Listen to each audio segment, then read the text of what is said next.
So we can do what's Hondo on the mic from Leo's Paradise. Random stream drop like a Dragon Ball fight. No lie, plan stream stacking up, but here's a twist in time. Freestyling on the deck like Luffy's punchlines. Up the channels, faceting Zoro sword swings. Gaming pop culture, it's the chaos he brings. Talking movie reboots, superhero hype. Hondo passing the mic, now Bishop's in sight. Cutting punch clean, frame by frame, I align. Laying bass lines heavy, keep the rhythm divine. Dropping 5 videos, can't keep up with the pace. Pass the mic back, Leo's leading the chase. Off the rails, no script, just a freestyle ride. Nerdcore king, let the randomness collide. Planning on Leo's got the flow to entice. It's words of paradise, the chaos comes to life.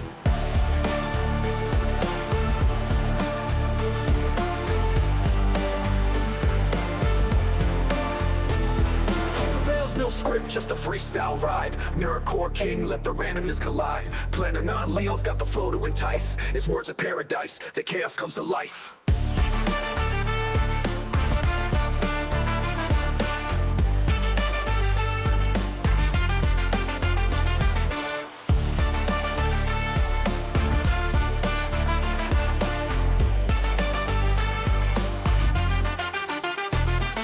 The rails, no script, just a freestyle ride. Nerdcore king, let the randomness collide. Planning on Leo's got the flow to entice. It's words of paradise, the chaos comes to life.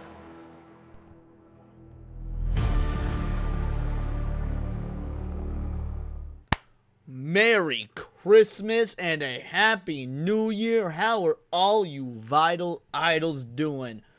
The absolutely necessary holiday stream. We try and do this for every holiday. We do this for Christmas. We try and do it for New Year's, for Thanksgiving, Halloween. I mean, you'll love to do it. Some folk, they ain't got places to go on Christmas. They ain't got people to see on Christmas. And then, you know what? I don't gotta take a day off. I can be here and chill with the vital idols. That being said, by the time the stream wraps in 2 hours, I've been awake for 23 hours. So your boy's a little mentally fried. It's been a pretty festive day, to say the least. So yeah, it's gonna be effectively just a regular show. I got some stuff that I want to talk about, some interesting news, but we'll do it with a little bit of that Christmas flair. Hence the Goku and the snow and all the stuff with the visuals. I was not going to wear another Christmas sweater, though, bro. I wasn't going to wear another Christmas sweater. I've been wearing those for several streams. Wore one for all those hours today over at my pop's house. Nah, it's baggy t-shirt night. Alrighty. Let's see who we got up in this bitch. Sergeant Giratina, Valiant Goat, Xavier's here, Jack SG2's, IB to EB. By the way, he said that he was butchering beef loin, which just sounds perfect. And Juna Main, Gal Carrymon is here, the true Aztec Warrior, the Gaming Wolf, who, yeah, he and I are having a pretty neat little conversation in the sidebar over in HypnoStream. So shout out coming over here from HypnoStream. Jeremy Hughes reviews up in this bitch. Merry Christmas, Leon. I'm watching Good Will Hunting. Oh, I'm sorry to hear that. Molly Coddled, how you doing, Gailey? I feel like I rarely see you around here anymore. Glad to hear that you're awesome family, Matt Fun and Cool. Merry Christmas, Zax, the man, Butch the man in Manitoba, and also some sort of Christmas pun about his shoulders. Either way, I hope you had a fantastic Christmas with your family, brother. Hey, Person 11 is here. Shout out, Sal the Hamster. Oh, no, Matt Fun. I fucking loathe Good Will Hunting. I think that movie is just pretentious trash. I'm gonna be real, but a lot of people like it. I know I'm the odd man out on that one. Dokumon is here. Merry Christmas. How you doing, Dokumon? Alright, crew. Let's just get right in it. We got limited time tonight because I don't want to lose my mental faculties on account of I am fucking exhausted. We got a couple stories that piqued my interest. Top streamers getting exposed as anime tourists. And, yeah, what the fuck else is new? Merry Christmas, guys. Hope you're having a great Christmas today. And for today's video, we've got kind of a strange situation going on here. You see, there were a number of, like, big influencers, so to speak. Namely, it's Mr. Beast, IShowSpeed, Kai Cenat, Hassan, Valkyrie. So a bunch of people who nobody ever would have assumed were real anime fans to begin with. I'm like, between all those people, the only one I would assume is like, and I hate giving him any sort of credit. I do. I hate giving him any sort of credit. But the only one that I would wager has actually seen anime and genuinely enjoyed it is probably Hassan. think I'm forgetting maybe like one or two, but I'll show you all that stuff in more detail in a second. You know, we'll take a look at the actual tweets I'm referring to. This is just like a quick overview of the situation in the intro, because like all around the same time recently, being the last few days, a number of these, as mentioned, big influencers just randomly started like talking about their love for anime, and in particular One Piece, which many are viewing or speculating rather is actually like some sort of paid promotion that these people are involved with and not disclosing. And there is some evidence to further back up the speculation as well with the official Netflix One Piece account. I was gonna say, Netflix is getting a new official, like, One Piece remake. One Piece is also going seasonal. I mean, if all these big, massive streamer accounts are talking about this anime at once, by the way, I don't know, like, if they're talking about how they're, like, huge anime fans or whatever, yes, that would make them tourists, obviously, because we know these types of motherfuckers aren't into anime. That being said, One Piece is one of those anime that has transcended anime. People that don't like anime, by and large, still like and watch One Piece. It's one of the most famous just IPs in the world at this point. So you can not necessarily be an anime fan, but still be a One Piece fan. But as mentioned, we'll get into all that in more detail in a second. And so all of this behavior that many people in the anime community are viewing as like fake and potentially paid promotion has caused a discussion about tourists as well, and for good reason. Because as you know, tourists are the sort of people who hop into the anime community suddenly because they view it as trendy and they just want to look trendy, but they don't genuinely like it. And then they try and find a bunch of stuff to complain about. Just imagine complete Twitter cop behavior, but that directed at anime. But I'm kind of preaching to the choir here. I know you guys all get that, so. Now, I do want to focus on what Chibi Review's tweet here says, right? Multiple big content creators have announced they're watching or going to start anime in the last week. It's all shonen anime. I can't prove it, but it feels very corporate intentional. I agree with this tweet with one exception. When he says it's all shonen anime, in the West, that is the gateway. Like, I'm gonna be real, that is the gateway. If you've never seen anime before, or you've only seen like a handful of anime, you understand the concept of anime. 9 times out of 10, it's because it's a shonen. Like, the shonen isn't really even a term you use unless you're a fan of anime.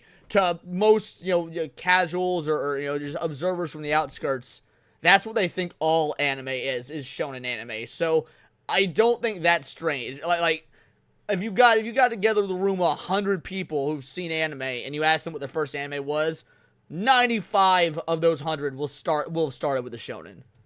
Yeah, that's the overview. Let me take it from the beginning now. We'll run it back. The Mr. Beast part of this seems to start on this tweet from December 23rd when he said, "Should I watch One Piece? I'm scared it's so many episodes." Then IShowSpeed responds and says, "Your life will change, Jimmy." And Mr. B says, "Okay, starting." The fact that they both changed their profile pictures to One Piece profile pictures, that's the part that seems very corporate, sus, like it's some sort of marketing thing, right?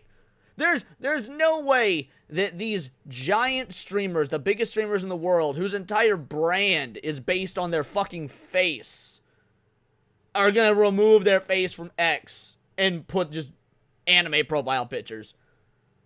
Yeah, this is quite suspect.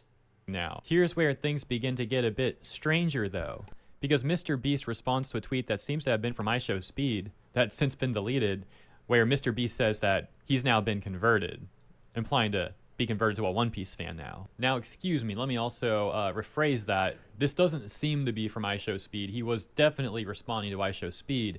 As you can see when you pull up this version of the tweet, you got Speed's @ right there. So yeah, the deleted tweet was indeed definitively from IShowSpeed. And people are saying that the deleted tweet from IShowSpeed was about him starting One Piece via the Netflix live action adaptation. To be fair, that's totally fine. No. I don't care if it's controversial or not.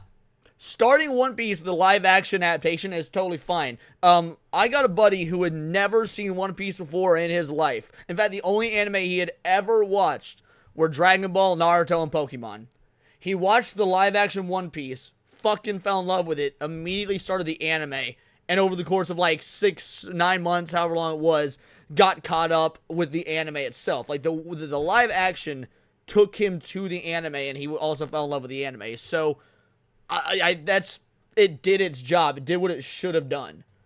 Over the anime, that he preferred the live action over the anime. Of course, I don't have a screenshot of this one, unfortunately, and I don't know. I'm not saying it's like definitively what happened, but You can see off the responses, or based on the responses, that might actually be the case. For example, this one saying, bro tried starting One Piece with the Netflix live action. Another one responding to Speed with an I show Speed gif here and quoting a live action, again implying that the context was something about him preferring the live action over the anime. Similarly, this one saying live action before anime and posting this disgusted Homelander reaction. See, nah, this is some dumbass elitism. Again, guys, massive One Piece fan here. If you don't remember by like the giant tapestry behind me and oh, you know, the permanent One Piece marking on my fucking body. Yeah, I'm quite the One Piece fan. I think a lot of folk would be better off starting with the live action. Why? Because 1,100 episodes sounds fucking intimidating. And it is. 1,100 episodes is intimidating. So the live action legitimately being a good adaptation probably give you an idea of if you're even interested in the concept of the story and the characters and whatnot. So yeah, no, if you're one of those anime, you know, because again, we all hate tourists. Nobody hates tourists more than your boy here. But if you are so elitist that you're not on team with somebody starting with the live action One Piece to see if they're even going to be a potential fan of the franchise, yeah, you're just as much part of the problem. People ultimately concluding that Speed deleted that tweet because he was just getting roasted and destroyed for preferring the live action over the anime, apparently. And you remember the part where I mentioned people speculated that this could be undisclosed paid promotion for the Netflix live action One Piece adaptation? Well, interestingly enough, just hours ago, the official One Piece Netflix account made this tweet. The greatest pirate adventure returns March 10th, Straw Hats. One Piece Into the Grand Line opens the path to wider seas and possibly even a bigger crew. Can't wait. Can't wait. I'm so stoked for it. Like, bro, we ate good with live action Fallout and live action One Piece. And now Fallout Season 2 has started. First episode was fine. It wasn't near as good as the first episode of Season 1. It's doing a lot of setup. The second episode dropped yesterday, but what with all the festivities, I haven't seen it yet. Probably will watch it tomorrow. But so yeah, so we got Fallout Season 2. Hopefully it's just as good as Season 1. We got One Piece Season 2 coming out. Hopefully it's just as good as Season 1. Like, we could be eating after a bit of a drought, bro. Well, you can see Chibi Reviews here responding to that official Netflix tweet saying, curious timing for the official account to release this, almost like it's all coordinated. Why is that a bad thing? Like, again, love anime, hate tourists, love elitists. But if it is coordinated, oh no, it's marketing. Like, that's good marketing, right? You got One Piece Season 2 coming out. You want to get some of the world's biggest streamers, biggest influencers, because they, of course, have eyes on them. That's what makes them influencers. Talking about One Piece, generating hype. Like, this is general marketing. This is a good thing. And this response reading certainly does seem like it paid promotion, and showing Mr. Beast in the tweet that we had seen where he's talking about One Piece suddenly, and Cinna also suddenly talking about One Piece, Kai Cenat also suddenly talking about One Piece, and Hassan also suddenly talking about One Piece. Another user would say bunch of grifting performative frauds that we can see right through. And again, this isn't grifting. Like, people have lost the fucking definition of grifting, which is ironic considering on this thumbnail. Yeah, I said, Merry Griftmas, which is a fun little joke. Hey, Hypnotic Rage, shout out, thank you, homie. I had a blast up in Hypnotic's show leading up to this. Like, it was a good time. God, it's just pretty much all talking games and talking shit on YouTube, which, I mean, both are always just an absolute treat. So, yo, shout out Hypno. Thank you so much for the raid, homie. Enjoy the trip you're on, and I will see you for, SNH on Saturday. Now, back to this. Bunch of grifting performative frauds that we can see right through. Grifting is making money via lying, being a snake oil salesman. If you're just an actor or an influencer, a YouTuber, whatever, and you're paid to promote One Piece live action, it's not inherently grifting, even if you're not an anime fan, because you might, again, actually get into the anime, or like the anime, or just like the fucking live action version. Like, if you're going to try and gatekeep anime, which I'm absolutely a fan of, I'm a proponent of, we need to be gatekeeping anime to the nth degree. you gotta be smart about how you do it. The OP saying they're just paid tourists. So yeah, it's certainly a strange look, probably beyond suspicious. Again, there's nothing suspicious about a marketing campaign, right? There's nothing suspicious about a marketing campaign. Fallen Angel Zero, member for 11 months. 11 months. What's up, Leon? Merry Christmas. They're both anime and video game grifters. I saw an X post where LGBT were trying to claim DOH. Of course they were. Yeah, again, those people are, and if they're not making money, they're not grifting. They're just retarded. So you gotta always check for that, that blue check box. If they don't have a blue check mark, they're using it for the love of the game. And then Andrew Main coming in with 5 gifted Words of Paradise memberships. She'll love to see it. I will come anywhere you want me to come. All over his backside run? I want to fuck you in the ass right now. Thank you. It's nice to get some appreciation around here. And then we got Hypno coming in, member for 16 months, says Merry Christmas. Dude, Merry Christmas to you. You're absolute legend. And then he also sent 5 gifted Words of Paradise memberships. I mean, guys, thank you. Thank you both so goddamn much. And, you know what? I'm not going to play the Hypno is gay one because I came from Hypno. I'm a man of standards. So instead I'll play the Atreus is gay one. So here's the deal.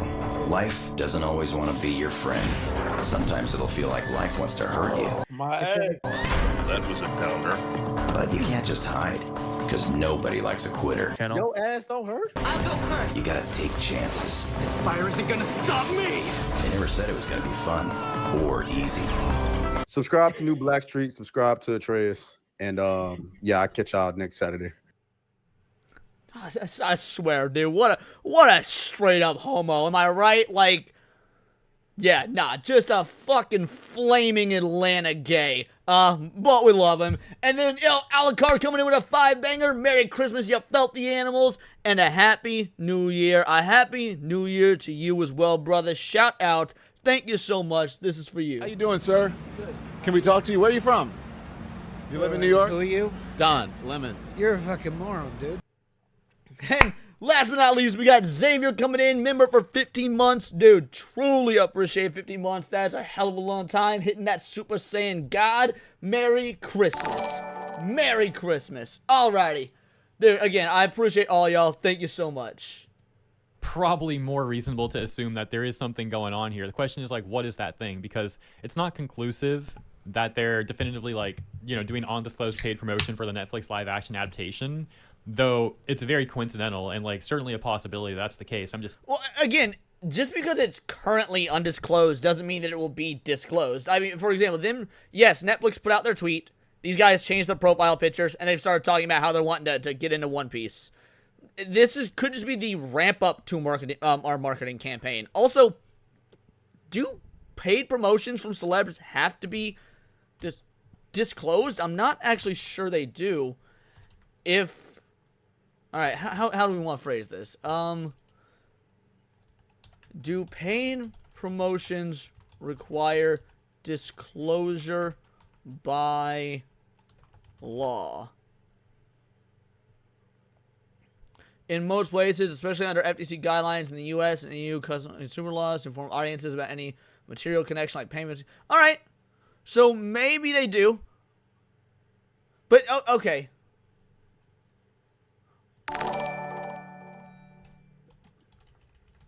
Let's see. Can tweets count as paid promotions? I assume they can. Okay, yeah. I figure they could. Alright, so yeah, maybe they are paid promotions. If that's... I mean, I can't imagine Netflix would have them do this stuff and not disclose it, though. That seems like that would be a major legal risk for Netflix and a major legal risk for the creators. So I don't know that we can reliably say that this was that this is just an undisclosed paid promotion. Also, Gray the Merchant, member for 8 months. Shout out. Merry Christmas. I'm excited and sad at the same time. Steel Ball runs on Netflix. I miss weekly releases, the TV setting. Yo-ho! Yeah, man, I feel you there. Like, first of all, Netflix has been a good home for JoJo. It has. Like, Netflix has been a good home for JoJo. But I, too, also miss weekly releases. Now, Netflix has been doing weekly releases for some of their more top-tier shows.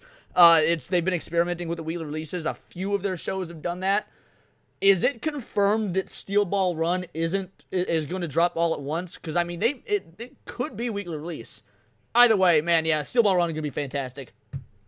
Kyle B, Fear the Haggis for a 2-banger. Merry Christmas, mate. Hey, can you check Discord? Yeah, I mean, after the show. I'm mid-show, so no, not right now. But I will later. Thank you. Let's see. We got Randall coming in, sending 5 gifted Words of Paradise memberships. Again, absolute fucking legend. Thank you so much. A lot of new viral idols up in this bitch. I will certainly need to update the Discord link. And then last but not least, Radio Chimp, member for 5 months, says, Merry Christmas. Well, Merry fucking Christmas to you too. And you know what? Since your name is Radio Chimp, since you a bit of a fucking monkey. I know now that it could never work between us. Not because you're a rabbit, but because you're black. Shout out to all of you. Thank you all so much. Again, it truly means the world to me. Saying, like, we don't know for sure. So make up your own mind on this stuff. But even if they're not doing that part, it still comes off like a hello fellow anime fans moment, which people are also not liking, obviously. So I want to show you the tweets from Valkyrie-san and who else was like, oh yeah, Kaizenat. And before we do that though, we got like one last Mr. Beast one to take a look at here, that being this tweet. Tectone adding, Mr. Beast top 3 anime rankings resurfaced from 2021. Bro is faking his reactions worse than Nicholas Light. So this is a joke Tectone's making at Nick Light. I don't understand this joke at all. I'm gonna be real. It's like, hopefully he explains the context. Who the fuck is Nicholas Light? Yo, Draconic for a 2-banger. Merry Christmas to you, Leon. Merry Christmas to you as well. There's no beef there between Nicholas Light and Tectone for anyone curious about that or not getting the joke. And then he says, telling y'all this is a marketing ploy. So, you know, Tectone is being serious about bro faking reactions directed at Mr. Beast, though, and saying it's a marketing ploy. And so it's hard to know the full context here because Mr. Beast was responding to a now suspended account. So once again, we're missing context on this one. If this is any, all right. If someone asks you your top 3 favorite anime, and this is your list, fuck you. Like, that's all I gotta say. Fuck you. I don't want you up in this bitch. I don't want you in the community. Man, okay, Naruto's fine. You know, OG Naruto's good. Fuck that Shippuden trash, but OG Naruto's fine. But Attack on Titan is trash, alright? Attack on Titan is fucking trash. It has always been trash. Attack on Titan is the OG Chainsaw Man / Jujutsu Kaisen. The most overrated, astroturfed, mid at best bullshit. The only one of these that deserves to be in a top 3 is, in fact, One Piece. Only one.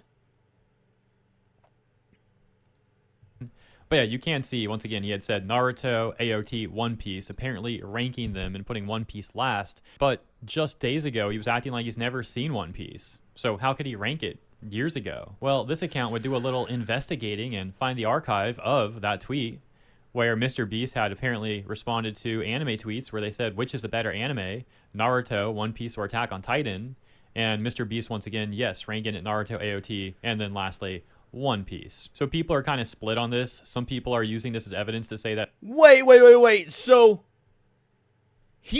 out of these 3, he ranked One Piece the worst. He ranked One Piece worse. He wasn't even just saying these are his top 3. He was ranking them that worse.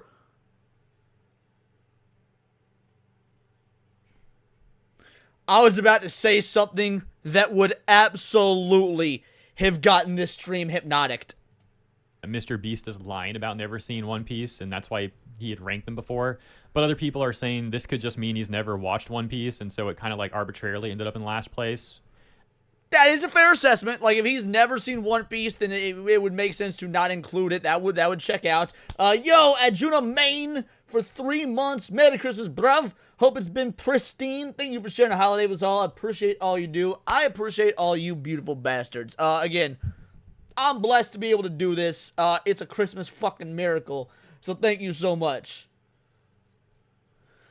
2 free games, GOG, GOG, if you want, let me know. I can give you codes. No, I appreciate it, but nah, I'm good. I rarely use GOG. Like, it's just one more extra thing on my PC. Like, I like GOG, I do. But I so rarely use it, it just probably wouldn't get the use out of it that it would deserve. And yeah, no, the Fallout games are great. So yeah, it'd be best to give them to somebody that would actively play them. I've played the first couple of Fallout games. I love them.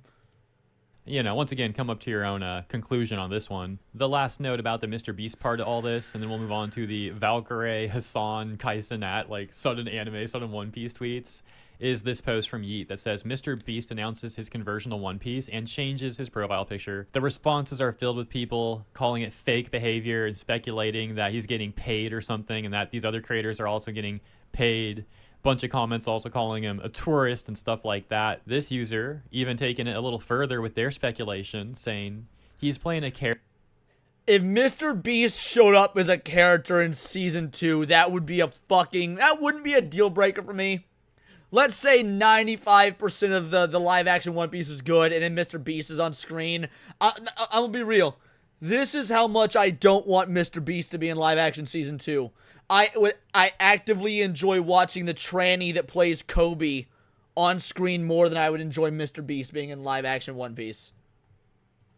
Character in the live action Season 2, isn't he? So yeah, that's the Mr. Beast I Show Speed part. Let me know what you think about that stuff. And moving on, now we'll take a look at the tweet from Valkyrie. Mr. Beast is gay, he played Mr. 2. That's diabolical. It took me 3 years to watch One Piece, and now I don't know what to watch while we wait for Elbaf to come out.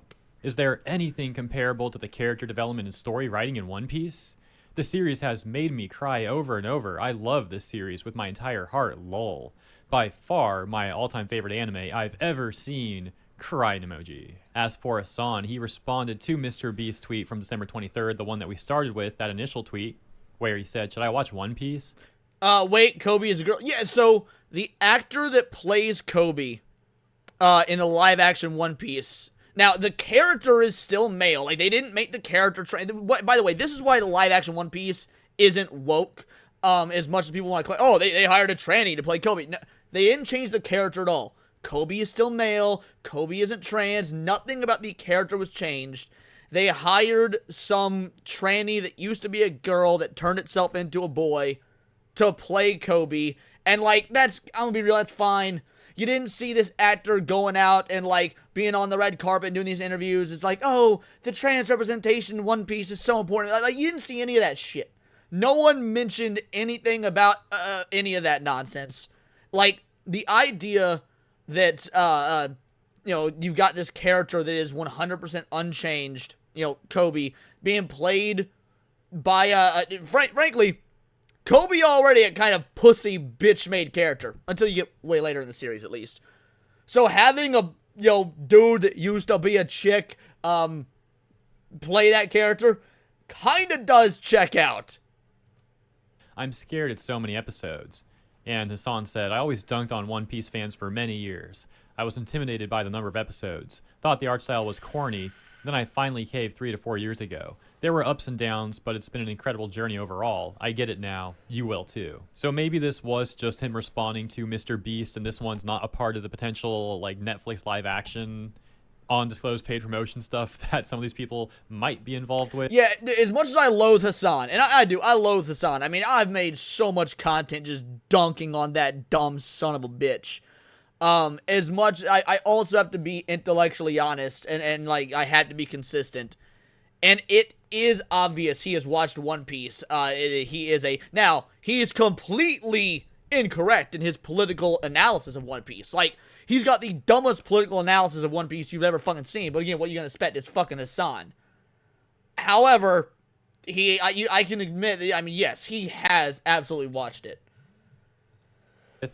Once again, similarly, as I've mentioned before throughout this video, coming to your own conclusions on this stuff. And then as for Kai Cenat, also on December 23rd, he made a tweet. This one's not about One Piece at all, though. This one's actually about Naruto. And he says, I used to think anime was weird and that it was just a cartoon, but it has helped me build way more courage than I ever had before, and I'm only on the 2nd season. Naruto is a prime example of someone who truly believes in chasing your dreams, following your heart, and never giving up. This is hands down my personal favorite right now. This show teaches you so much lessons on how important friendship is, helping others, consistency, and being a morally good person. Yeah, definitely. Now, here's the thing. If Kai Cenat, used to think anime was weird and he's just getting into it or whatnot, that's a lot of folk, right? That's a lot of people. People get into... Everyone starts as a tourist at some point or another. You're not just inherently born a fan of something. All right? So, let's say he is watching One Piece. Let's say he's watching Naruto. He is legitimately enjoying it. He's actually becoming a fan of Naruto. That's fine. That's A-okay. The problem will be if he and others like him that are not ingratiated in the culture, that don't know shit about anime, start trying to change the medium. Right? If he starts getting into One Piece, or I keep saying One Piece, if he starts getting into Naruto, really likes it, uses that as the springboard to get into other anime, likes those, no problem. Like no problem at all. The idea that you can't just go in and be a mega fan, like there are steps to it, but their gatekeeping exists for a reason. So I at this point, I wouldn't judge like Kai Cenat and his views on anime or whatnot until he's seen more and see what he has to say about the community or anything. Because yeah, everyone got to start their anime journey like at some point. I definitely think anime has a lot of like actually very good life lessons you can take from it. I know anime has benefited me throughout my life. I've been watching it since I was literally like 5. So Matt Stanford says, I guarantee you Kai hasn't watched a single episode. He read the wiki. I promise you. I think you're 100% wrong because that would imply that Kai Cenat can read. Years old. Granted, at that point in time, I didn't even know what anime was. I just thought it was like a very interesting cartoon art style that I generally preferred over the other cartoons that were on TV. But as people are pointing out, yeah, it is odd how all around the same day or two, some of the most mainstream influencers are all suddenly being like, yes, Bleach has, like, Naruto has got some good fun filler. One Piece has got some good fun filler. Bleach has literally no good filler ever. However, they all bow before Dragon Ball. Dragon Ball got the fucking best filler. Bro, we got Goku and Piccolo getting their fucking license. Like, that's a whole thing. Like, just Goku and Piccolo deciding to get their fucking driver's license. That shit slaps. Dragon Ball got the best filler. hello, fellow anime fans, whatever the reason may be for it. I almost forgot. There's also Cinna who chimed in on this. So Chibi Reviews once again had said, multiple big content creators have announced that they're watching or going to start watching anime in the last week. It's all shown in anime. I can't prove it, but this feels very corporate and intentional. And Cinna responded to Chibi Reviews saying, guys, I think people just wanted to start watching One Piece. Please be serious right now. Like, crying emoji. I don't know who Cinna is, so I don't got no dog in the fight of, like, whether or not I think they're being genuine. I've never heard of this person. If you guys have, let me know. But I think this, like, in a vacuum, this might be correct. Like, maybe this is some sort of paid promotion thing for Netflix. Or maybe, if that was the case, why wouldn't they have changed the profile picture to, like, the live-action Luffy, for example? Or, like, the live-action logo? One Piece is the biggest it's ever been. It is a cultural phenomenon. It is entirely possible these motherfuckers just be getting into One Piece because it's popular. That's, that's not unheard of. Cinna is a part of the LA streamer clique with Valkyrie and Hassan, so I'm not sure. Seasonal or non-stop format for anime adaptation, it depends on, like, I have a soft spot for non-stop because that's what it was like when we grew up. However, there's more benefits to the seasonal model, and I can see and recognize those benefits and think it objectively seasonal is better. But fuck, I just miss constant every week, just continually to run like for 300 fucking weeks in a row. If her chiming in is really helping their case at all on this, like, not coming off corporate, then this person responds to Cinna saying the Basement Dwellers come out every Wednesday, unfortunately. And she says that she hasn't been an anime YouTuber in years and that she forgot how annoying some of these people are. Oh no, those dang anime fans. So yeah, now, at that point, that's too, like, again, you got people who are fans of this shit and they want to be fans of this shit and they want to make sure that no fake motherfuckers come in because that is how you kill a medium, that's how you kill a fandom, all this stuff. So yeah, that's a piss poor response. You're like, oh, how weird these people are. It's like, no, Go the Henry Cavill route. That's why Henry Cavill was such a fucking genius. When he said, it's not toxic, it's passion. More people need to remember that fucking Henry Cavill quote. Are pointing out how mainstream influencers can be disingenuous and fake and might potentially be involved with undisclosed paid promotion. How dare they point this out? She wasn't done there either. She then said on her own Twitter account, so not responding to Chibi this time, separate tweet that reads, was an anime YouTuber for years and genuinely forgot how brain dead some of these people are. Holy frickin' cringe. Now, Never fucking heard of this person. I used to indulge in a lot of Anitube. Never heard of him. to be fair to Cinna, she did make some anime videos years ago, which is more than some of these influencers can say. So yeah, I'll give her credit on that. Anime videos years ago, which is... I stand with Hypnotic in solidarity. We're gonna let this stay on screen for all of 10 seconds, and we're gonna find out if the stream ends up getting taken down. And if it does, I'm gonna tag Team YouTube and Cinna on X and be like, yo, what the fuck? So yes, everybody, Hypno emojis in the chat. We stand with Hypno. Golden Boy is funny, but kind of softcore. Golden Boy is, in my opinion, the greatest comedy anime of all time. Is more than some of these influencers can say. So yeah, I'll give her credit on that. But like calling herself an anime YouTuber seems like a stretch. It's not like that was the only content she was making. It seems like most of her content was still like not related to anime, but there were some anime related videos here and there. That said, all of those videos, and the only time she began talking about anime at all was years after the COVID lockdown boom. So people are still probably going to speculate on how genuine or not she is. It actually gets weirder though, because I just saw this on her Twitter account. December 23rd, she also said out of nowhere, do I start One Piece? And then the next day saying that she started it. This got responses from people. Now, there's another angle to look at this at. It might not be a corporate marketing thing. It could just be a streamer circle jerk. Like, you know how we got, like, Hassan has all of his orbiters and shit like that, and people that are just trying to clout chase off Hassan's name, you know, Denims, Hijabba the Hutt, people, you know, Casey Tron, they're all the orbiters, they clout chase off his name. You could be seeing the same thing here. Like, Mr. Beast makes a post about One Piece.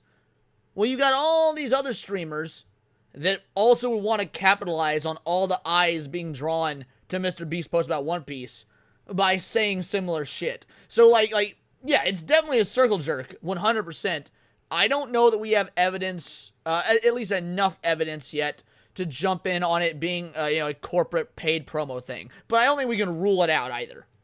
Suspicious, such as content creators are starting this grift where they start watching One Piece to bait interactions and the fandom eats it up. Someone would defend this behavior, saying more One Piece exposure regardless, so who cares, lol. I love GTO. And the response Scrap from the Gamer, OP GTO is reading, great. I'm sure that the best-selling manga of all time needs more exposure from content creators of all people. Gatekeep the vultures. Another saying, the way all these content creators are suddenly hopping on, straight up bandwagon whatever's popular. So, all right, this is a... This is the way a all really, these content creators of all people. This is a really stupid mentality. So Doza great takes. This is a shit take. I'm sure that the best-selling manga of all time needs more exposure from content creators of all people. You never stop making, you know, doing marketing and doing promotions and whatnot. Like, Pokemon didn't get to be the largest IP in the world.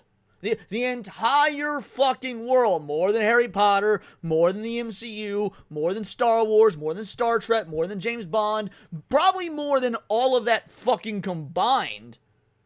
One Piece didn't, Pokemon didn't get there just by being like, alright, we're number one, now time to stop marketing. Like, no, it keeps continuously always fucking marketing.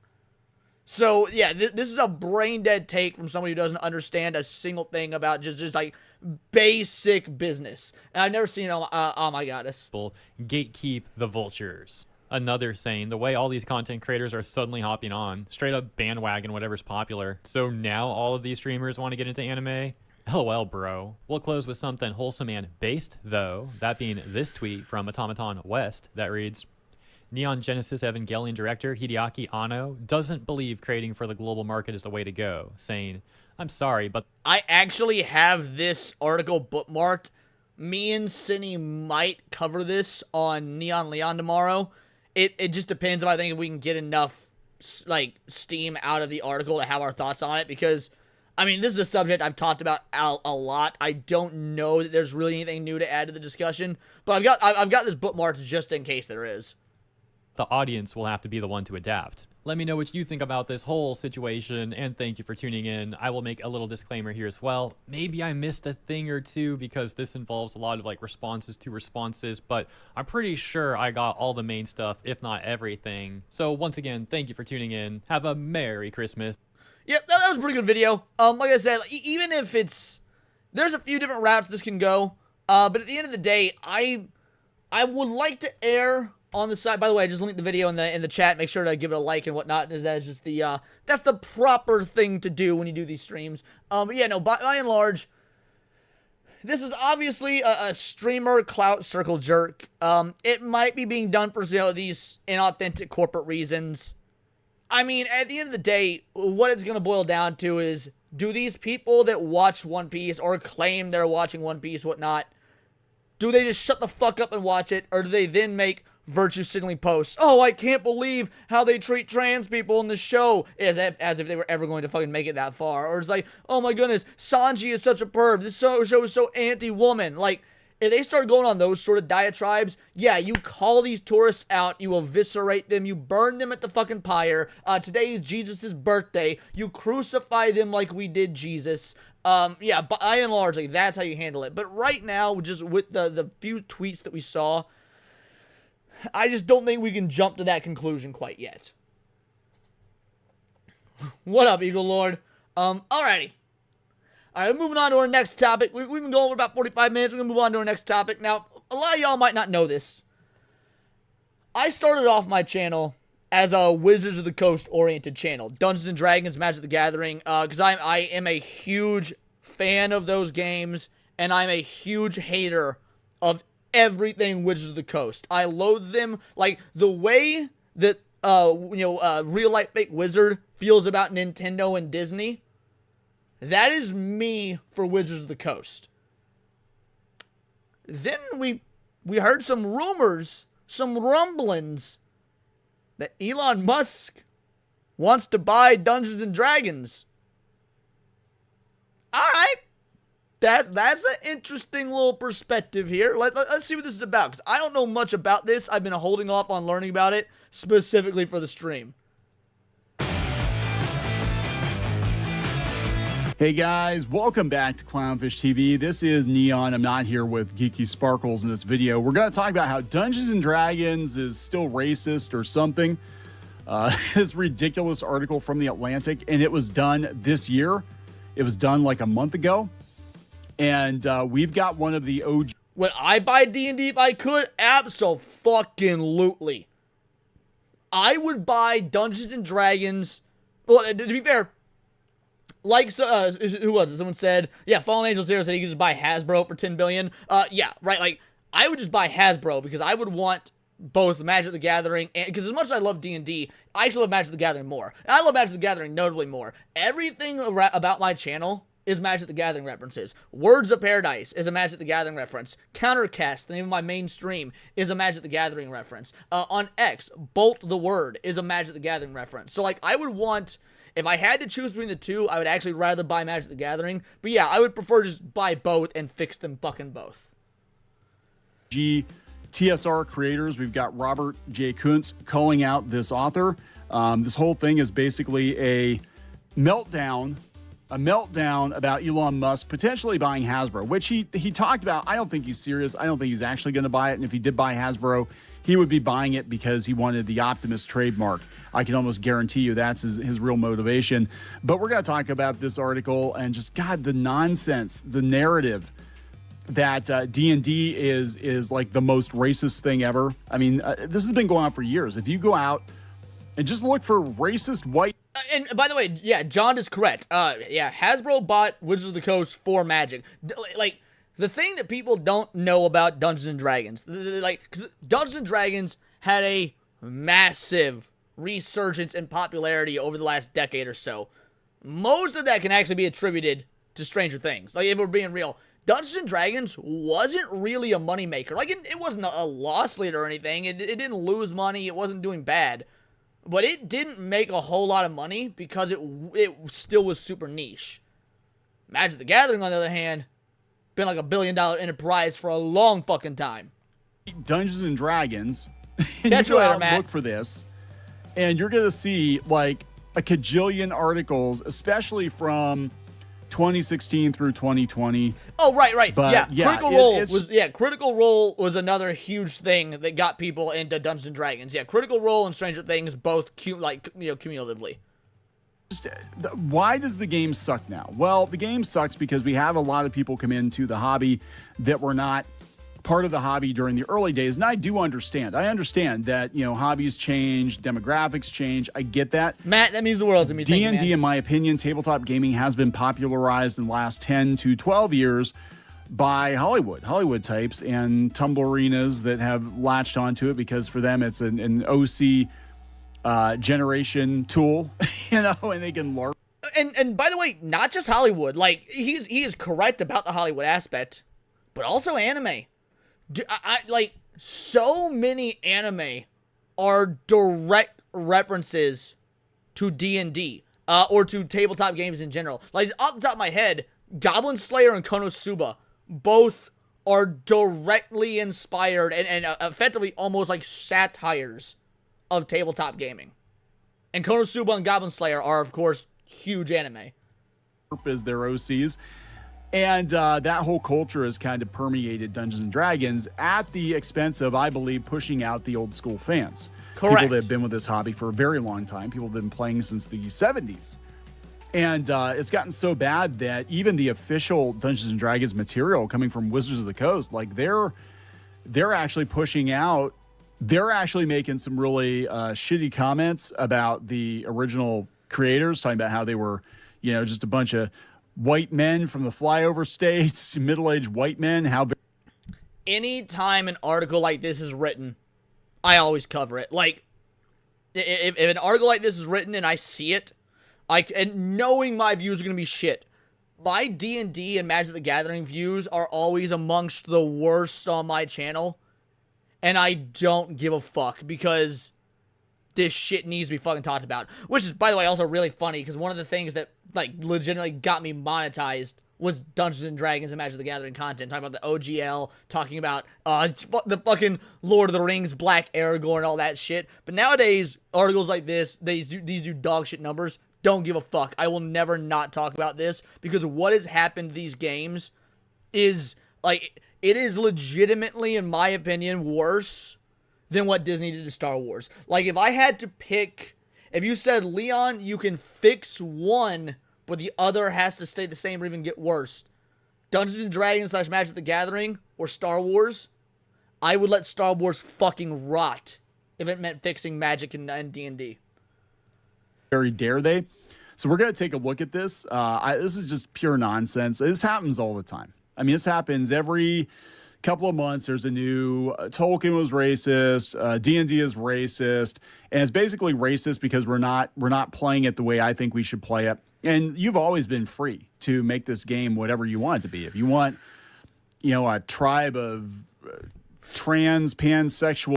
Okay, all right, hold on. We got to break for a moment. We got to break for a moment because Vassnum said something that reminded me of something, right? So, Vassnum says this article is all over the place. Worse than a woman Asian driver with ADHD. For all y'all that don't know, I'm in a mixed race family. My dad, white, obviously. Now my stepmom, his wife, Asian. So we have a blended white Asian family. Like, it's our Christmas today was very much chicken and rice, right? So we're of course doing the gift exchange and whatnot. And there's two Asian people there. What would be like if step cousin was a thing? He'd be my step cousin, and then his Asian girlfriend, right? He got a sim steering wheel for racing games, and she got a rice cooker. I shit you not, those were their fucking gifts. He opened his gift It was fucking one of those like video game racing sim controllers. I audibly laughed out fucking loud. It was like, wait, do you play racing sims? And he goes, yes, but I'm not very good at them. I fucking died laughing. And I shit you not, her very next fucking gift that she opened, his girlfriend, was a rice cooker. I live in the most glorious, racist Asian white family ever. Shout out Kagamaki, thank you so much for the sub. Well, elves, it's your table, your rules, right? But you shouldn't expect Hasbro, WotC, TSR, whoever, to create that for you officially. And you shouldn't attack gamers who are kind of like, these question marks are like, why are you, what are you doing? Because not every table is for every group of players, right? I mean, that is true. But they effectively want to, from where I'm sitting, they want to police the gamers. They want to make sure all the gamers are the right kinds of people. They want to make sure they all play the game the right way, which is... And this is what the OGL debacle was over. And if you guys don't know what the OGL debacle was, it'd be way too much to get into, but I've got backlogs of videos that you can check it out. But yeah, the OGL debacle was literally all about control and pushing out players that have been in this game for years upon years and have seen how badly they've sullied it. Their way, and that nobody is doing anything offensive, even if they do it in the privacy of their own basements. God forbid. It's like, don't roll a fascism, okay? So let's talk about this before we get into it any further. Please subscribe for more pop culture news, views, and rants, guys. Yeah, Robert J. Kuntz was talking about it the other day, and you really should go out and watch the interview we did with him on the podcast. By the way, Robert J. Kuntz followed me on X a couple days ago. Blew my fucking mind. For all y'all old school D&D fans, you know exactly who Robert J. Kuntz is. This might be the coolest follow I've ever gotten. Pauly Shore was a pretty cool follow, but Robert J. Kuntz following me might be the coolest follow I've ever received on this fucking app. Almost 3 hours talking to him, and we got some got to glean some insight into what it was like at the early days of TSR, what it was like being there when Dungeons & Dragons was created, and they go after him. This is what blows my mind. They go after the people that were actually there, that actually created these games. They go after Gary Gygax in death because they don't like his politics, and they try to rewrite history. They want Gary Gygax. Now, if Gary Gygax was a Colonel Sanders type, like a cartoon mascot for D&D, they'd be all about it. Like, oh, he's cuddly old Uncle Gary, and he's, rolling that D20. There you go. Not 20 there, Uncle Gary. Yeah, if he were like some cuddly old codger, non-offensive, whatever, they would embrace him. But he was on the internet. He had opinions. He was very vocal about his opinions, and they didn't like it. Actually, by the way, in case anyone's curious what Gary Gygax's opinions were, think of what the average straight white nerdy guy's opinions would have been in the 70s. And then you've pretty much got his opinions. Oh, communism's the devil. Yeah, communism is in fact the devil. Yeah, somebody who was already an adult by 1976 and grew up during the like the Cold War and whatnot, for example, probably understands that communism is the fucking devil. Actually, I'm starting to realize this is what's so weird about this, and this is not to get political. I'm trying not to make it political. But the more you look into it, a lot of the franchises, the fantasy franchises, the video game franchises, the things that have withstood the test of time, I'm seeing more and more people that were more conservative or libertarian leaning that created a lot of these things. Correct. Because it does take, I believe, a certain ethos to create something out of nothing, right? And not expect it to be handed to you or get a hand-me-down or get your equity or whatever the proper terminology is. These were guys mostly, and there were women too, but it was a lot of guys who did it themselves. It was very DIY. It was very bootstrapped. And we had people come in after they created this thing, and then they want to take it over, and they want that warm seat, right? They want to come into an established franchise that only exists because those toxic white men that you didn't like. Well, those toxic white men did it themselves, and they created something out of nothing. And a lot of these people could never create anything, or they expect to be given a megaphone when they haven't paid their dues because they are who they are. And if you don't give it to them, then you're a racist or a bigot or a misogynist or whatever. You know, there is a lot of entitlement, I think, in the gaming industries, both tabletop and video games. But let's take a look at what Robert Kuntz said, and then we'll go out and read some of this ridiculous article. I was going to do this as a short, and I started going through the article. I'm like, God, this is such... Vastum, you were incorrect. You say you've never tried acid, but you see this article as you bring on acid. No, acid's awesome. This article, I highly doubt, is awesome. A pile of poop. It really is like a very academic paper. It's people stop crying about the state of Dungeons and Dragons. You could always play it however the hell you want to play it.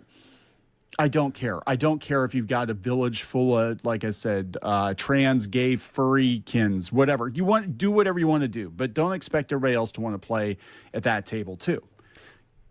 Well, and when it comes to like playing at that table and whatnot, so I've always had the rule, because I'm a DM more than I'm a player. Like I've been a DM for far longer than I've been a player. I enjoy being a player, but like really, I enjoy being a DM way more because we homebrew everything. I don't use modules. I homebrew the entire story, the characters, the NPC, and it's because I like the writing. You know, I like writing it out. I like creating the story. I like keeping my improv skills sharp. And I think you do more of that as a DM. Like there's so much about being a DM, being a player as well. But the point is, I've been hosting tables for years, right?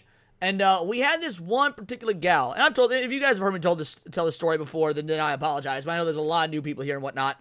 We had this gal at the table, and so the party had gotten super interested in this one fucking guard, and I don't know why they took such interest in him. This guard was supposed to be a fucking no one. He gives them some information, and they go along their merry way.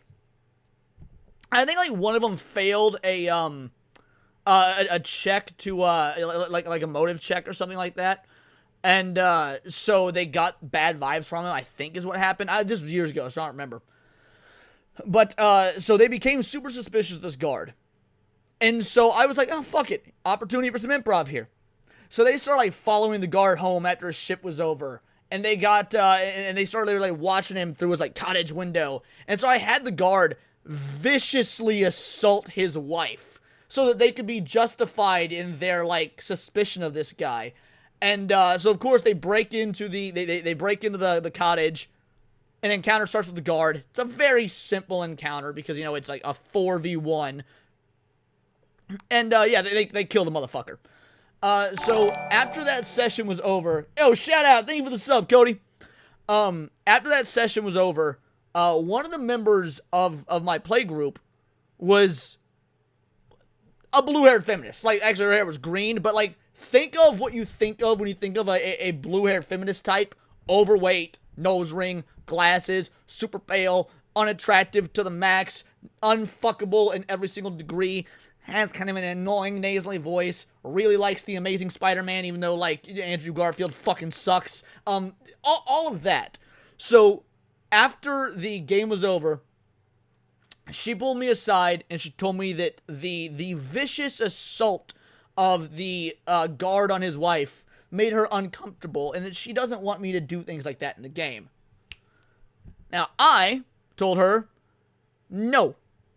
It's my game, it's my tables, it is the story that I want to tell and that you are more than welcome to be a part of, but I'm not going to change my DMing style or my storytelling style because it makes one person at the table uncomfortable. You can either acknowledge that this is fiction, it's not real, it's all made up, or you can leave. And if you leave, no harm, no foul, no worries. You know, it's truly like water under the bridge.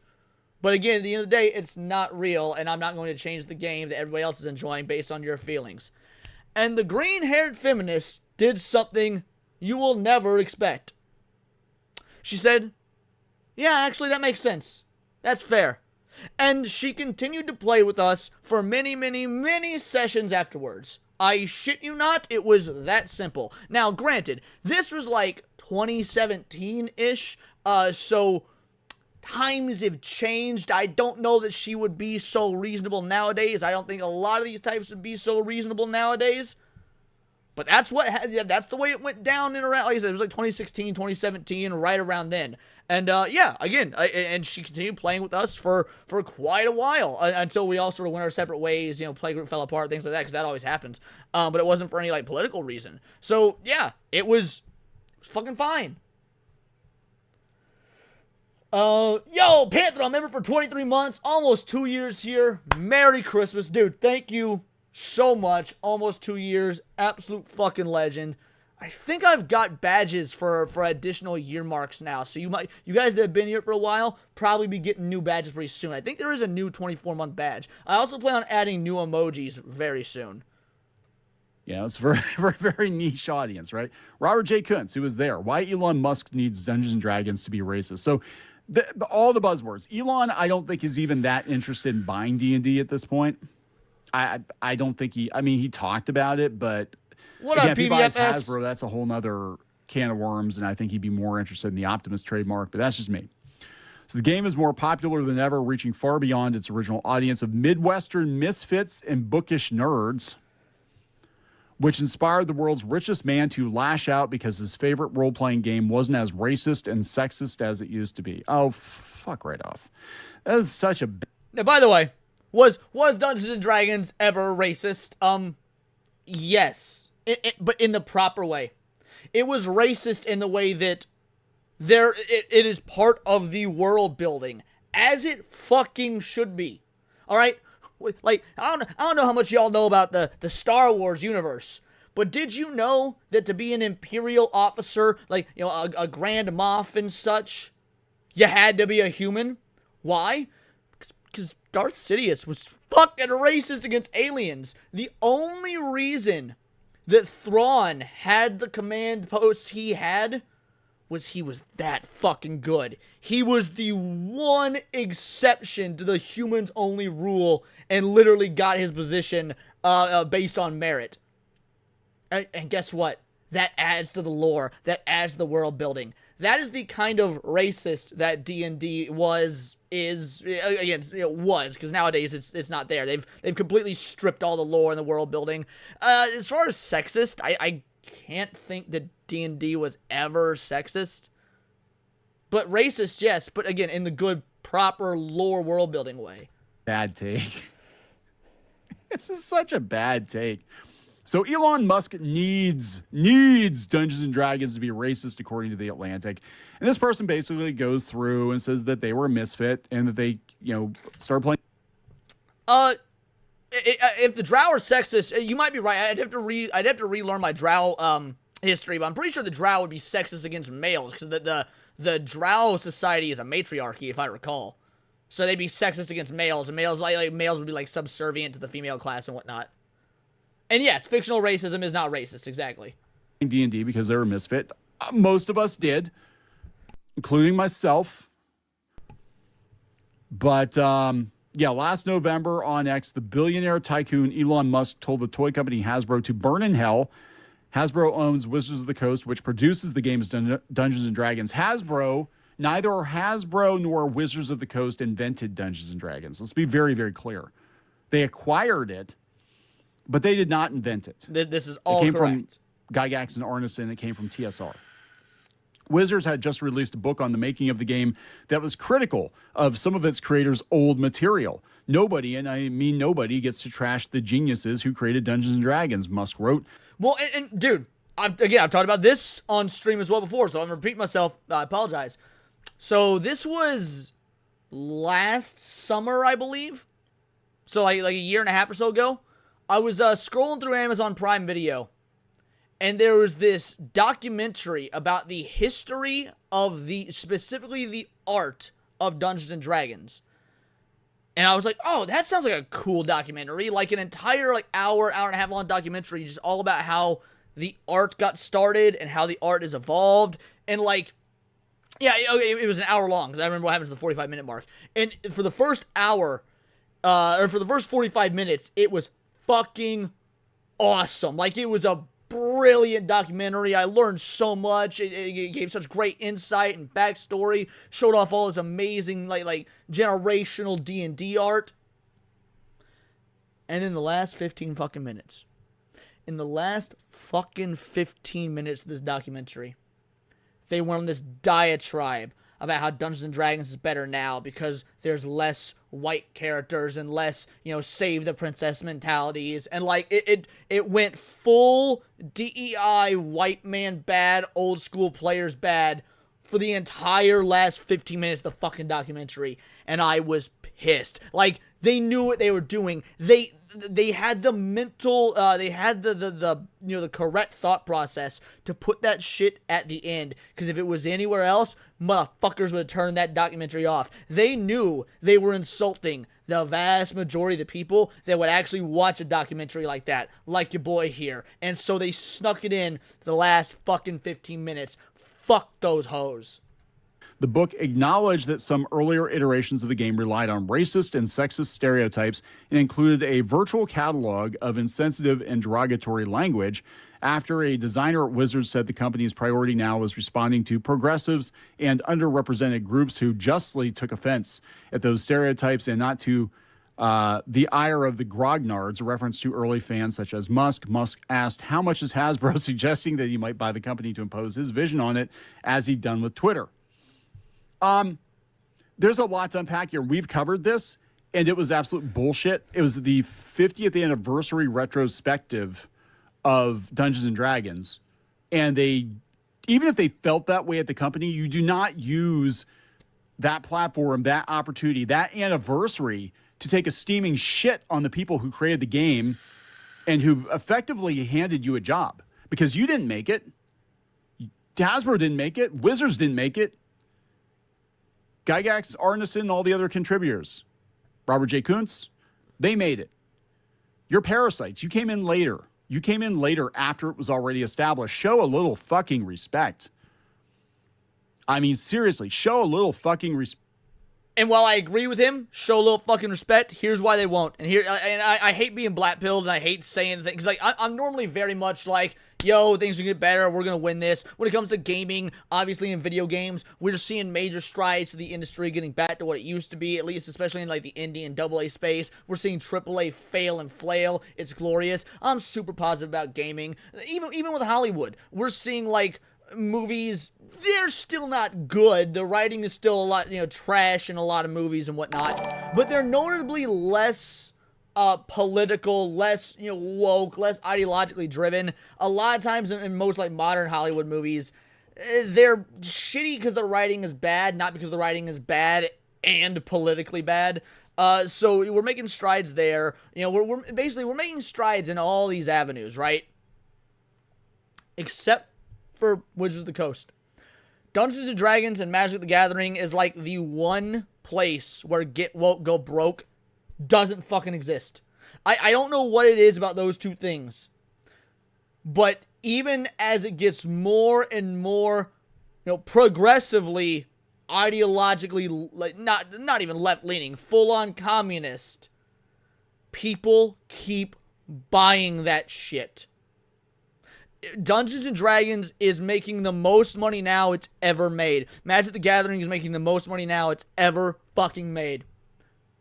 Get woke, go broke has literally no effect on D&D and MTG, and it is fucking heartbreaking. Mr. Melancholy for 5 bangers says, that's why I really can't stand about these people. They disavow and talk crap about it, but more than happy to profit off of it. It is disgusting. You're good goddamn right. No offense, but it sounds like some fucking commie gobbledygook. Commie bastards. Back, just a kernel of respect. That whole thing did not need to be in this book. You could have, worded it another way, but they basically threw the creators of the game under the bus, and it was disgusting. It was a disgusting thing to do. You did not have to do it that way. Just stick to the facts. Here's how the game was created. Here's where it was created. Let people draw their own conclusions. You can even say, hey, the game's evolved over the last couple of years. Ha ha ha. Some of the stuff that flew in 1975 wouldn't fly today. That's fine. But they went out of their way to disparage the creators and the demographic. And this article goes out of its way to disparage old school fans. And this is an ongoing issue. I mean, this has been an ongoing issue for a long time. Like I said, at least 10 or 12 years. It does feel like there are two different D&D fandoms that we have. You know, the Grognars, we have the old school fans, and then we have the new WotC fans, the Critical Role fans, the people that came in later. And again, it's fine if everybody can get along. Again, I cannot even begin to describe the damage that Critical Role did to Dungeons and Dragons, because Critical Role, people watch Critical Role and they think, oh, that's D&D, and then they try to play D&D and they try and play it as if it's Critical Role, and it's infuriating, because no, Critical Role is a show. They are putting on a show.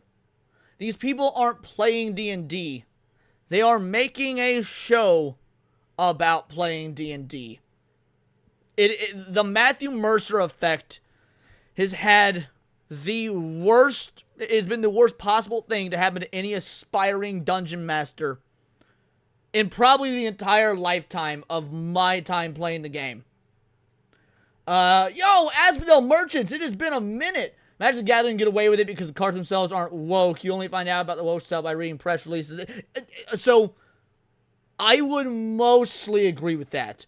Now, when you do things like, make, Black Aragorn, for example, you don't need to read the X posts or the social, what's in the trades to know why they were going that route. Again, by and large, I would agree with you that the cards to somebody that doesn't follow the trades and the press and the social media of, like, the artists and the creators and whatnot, like Mark Bongwater, yes, the average individual wouldn't know that. And that's equally as fucking heartbreaking. But I think these two demographics Also, it's been are a long so time to see you, buddy. vastly Hope you're doing different in both their play style and their ideology and what they think Dungeons and Dragons is. Old school fans think Dungeons and Dragons is a medieval battle simulator, basically, right? It's a role-playing game, but it was still a game with rules. New fans, again, seem to think it's a LARPing exercise, an OC simulator, and it's more about the acting because of, again, Critical Role, et cetera, Tumblr, all that stuff bleeding into it. And by the way, in my opinion, there should be a perfect balance between the two. Like, if you go back and you play older versions of D&D, AD&D and whatnot, it is very light on the roleplay. Now, again, as a DM and even as a player, I love the roleplay aspect. In fact, I prefer, doing the roleplaying stuff to doing combat, just because I think that's more fun. However, I think there needs to be an even balance between the two, which is why I think that, for example, 3.5 edition is far and away will be the best edition that D&D has ever had. 5th edition is fucking garbage. It was always garbage, and it got made way worse after things like Tasha's Cauldron of Everything and whatnot, and a bunch of the lore changes. But, no, I think that there is a balance between the roleplay aspect and the war sim aspect, and, modern day players do not care about the war sim aspect, and it's, again, heartbreaking. Two very, very different games and two very, very different fandoms. And I almost wish that, 5e and that whole fandom, that they would just call it something else. Baristas and blowjobs. I don't know. Whatever you want to call it. It's a different game, right? And it really is. And so we've got these two very, very different groups clashing over the IP. But I'll tell you the truth. Most of the old school, I don't know if they're clashing over the IP, though, because I think a lot of the old heads are like myself, because I don't play D&D anymore. I don't play D&D anymore. I refuse, now that's not entirely true. If my buddies wanted to get together and do a homebrew and whatnot, and I wouldn't have to, buy any supplemental material or anything, I would still do that. But because D&D and tabletop RPGs in general are games that you can play without actually having to purchase the material. You can read the rules, memorize the rules. You can play the game with dice you bought. You don't need to use minifigs. You can, frankly, I don't even like using minifigs. I like, just drawing with like, dry erase markers on pads, stuff like that. I prefer it all to be in the head. There's people that like using the figures. The point is, you don't actually need to buy anything to play D&D. So I think a lot of the old heads that quit playing D&D, like myself, they didn't really quit playing the game. They quit supporting WotC. And so there isn't really a warring faction anymore because the old heads are like, yeah, we don't need to financially support the company to play a game that's no longer the game that we remember. We can just keep doing what we were always doing and play the old version. We got Alucard with a 5-banger saying, funny, they love lecturing us about cultural appropriation, but what have they been doing all these years? Again, like, yeah, the crowd that shouts that, oh, the orcs are black people. Man, I've never once looked at an orc and thought a black dude. If you looked at an orc and thought a black dude, you might got your own soul searching to do. Like, I get it, orcs got big lips and shit, but that's about as far as it goes. And Golden Apples were a 2-banger. I made Linux Mint look like Windows 7. Completely unrelated, not a topic, but I respect it and I appreciate it. You both the legends. Truly appreciate it. Thank you very much. This is for you. Now excuse me while I harass someone for having pronouns in their bio. Fans have already moved on to other things, myself included, because D&D is not what it used to be. They do acknowledge, though. See, it's very powerful. It's a very powerful platform. D&D was the original role-playing game, a structure that has influenced every kind of genre of fiction that followed. The game is more popular than ever, reaching far beyond its original audience of Midwestern misfits and bookish nerds.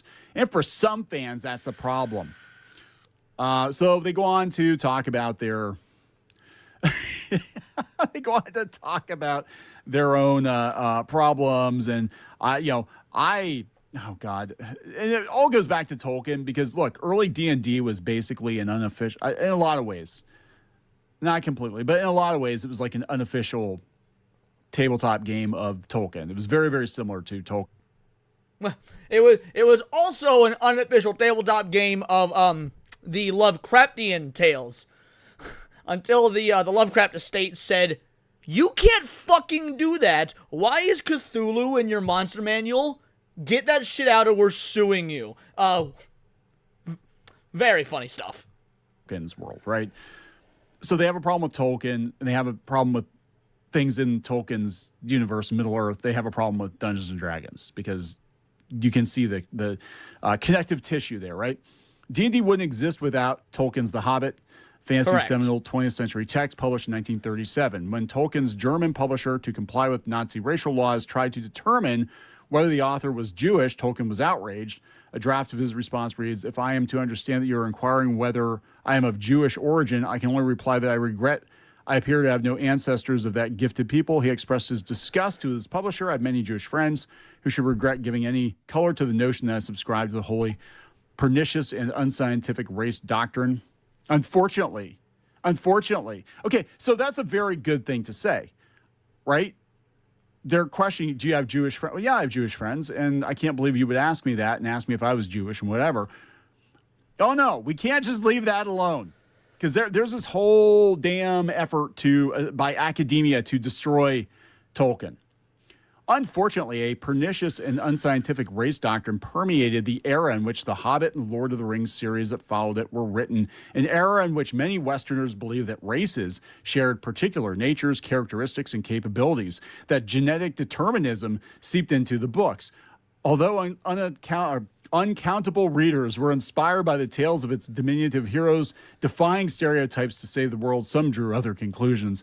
The books and the ideas embedded in them would go on to have a magnetic appeal to the political forces Tolkien had.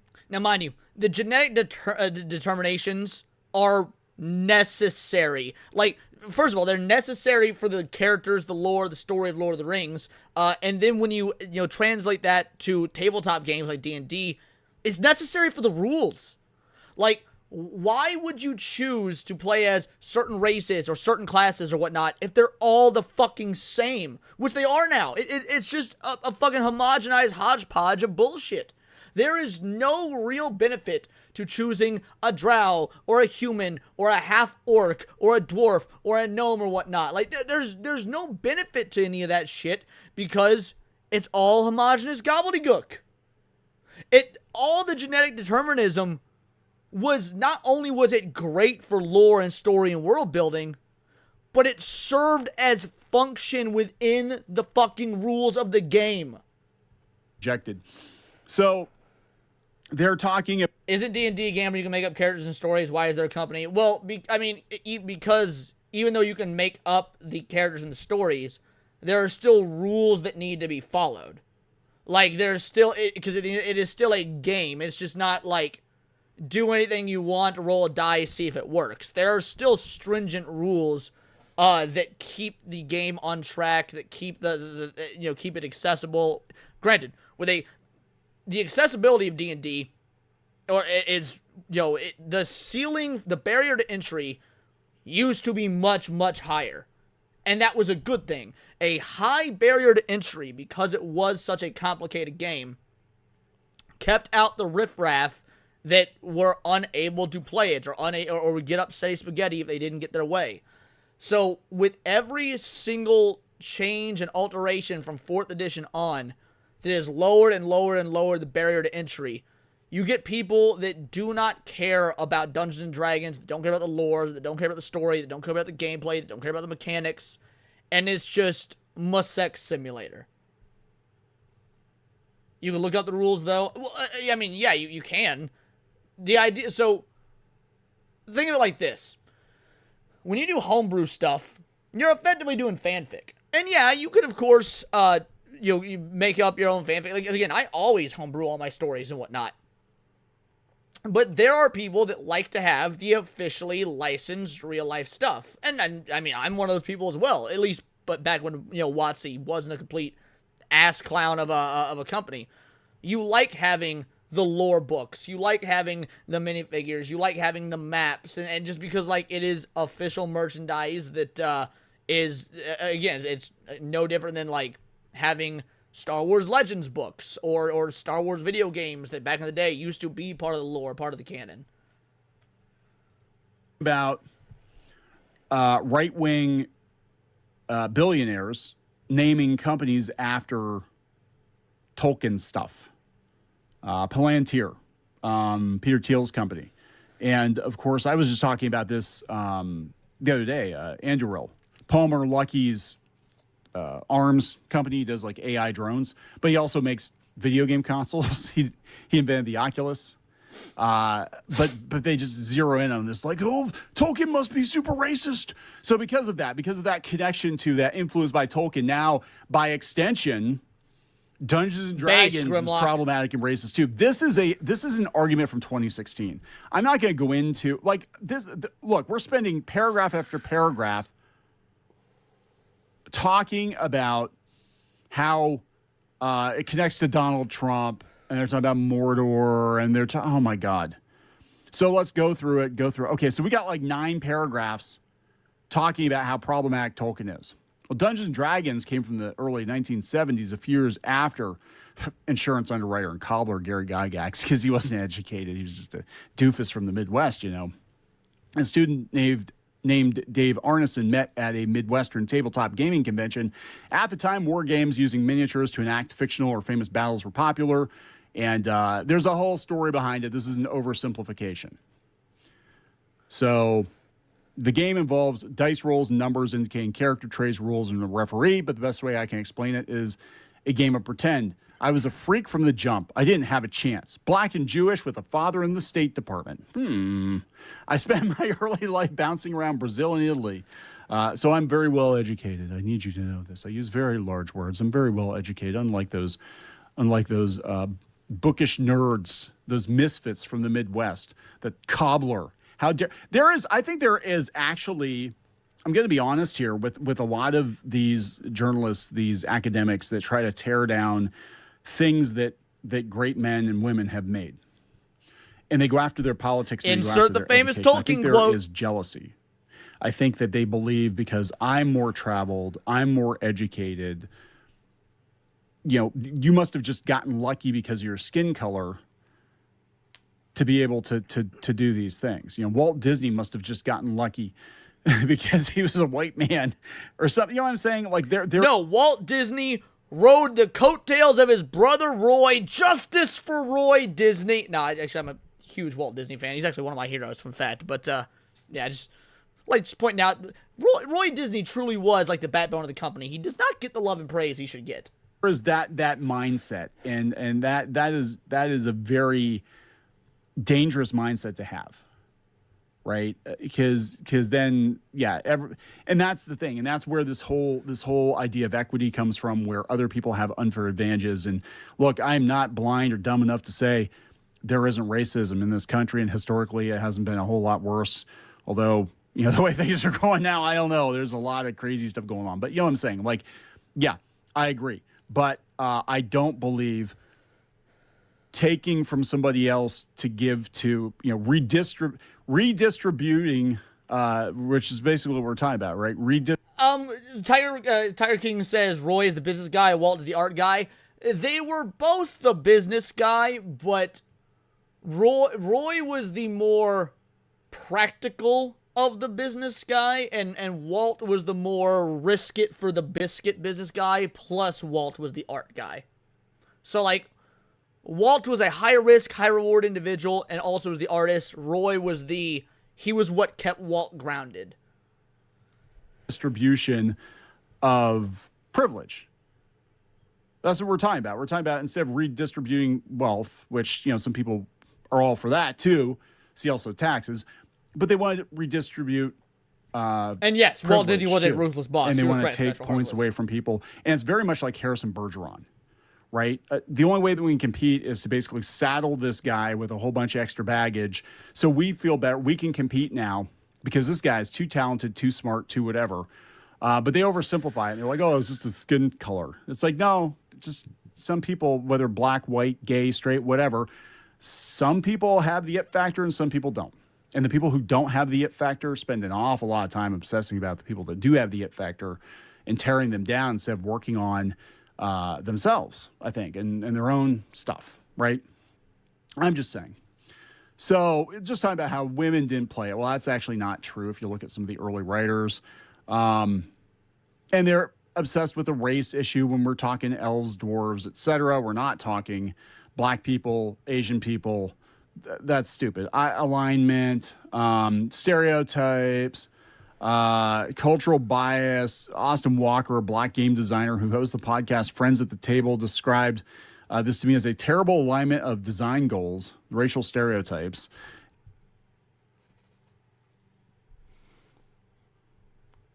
I've never heard of Friends at the Table. Hold on. Let's take a look. Let's see if we can find this podcast. Let's see. All right, Friends at the Table. I mean, they lower on the totem pole than me, and I'm a fucking nobody. I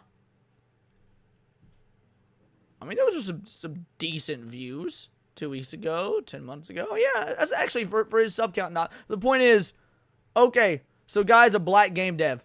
The fuck that guy do with anything? The fuck that guy do with me? The fuck that guy do with D&D? Like, no, having racial traits, having racial aspects, again, not only does it work from a mechanical aspect, not only does it help the game function, but it builds lore, builds history, builds story, builds character.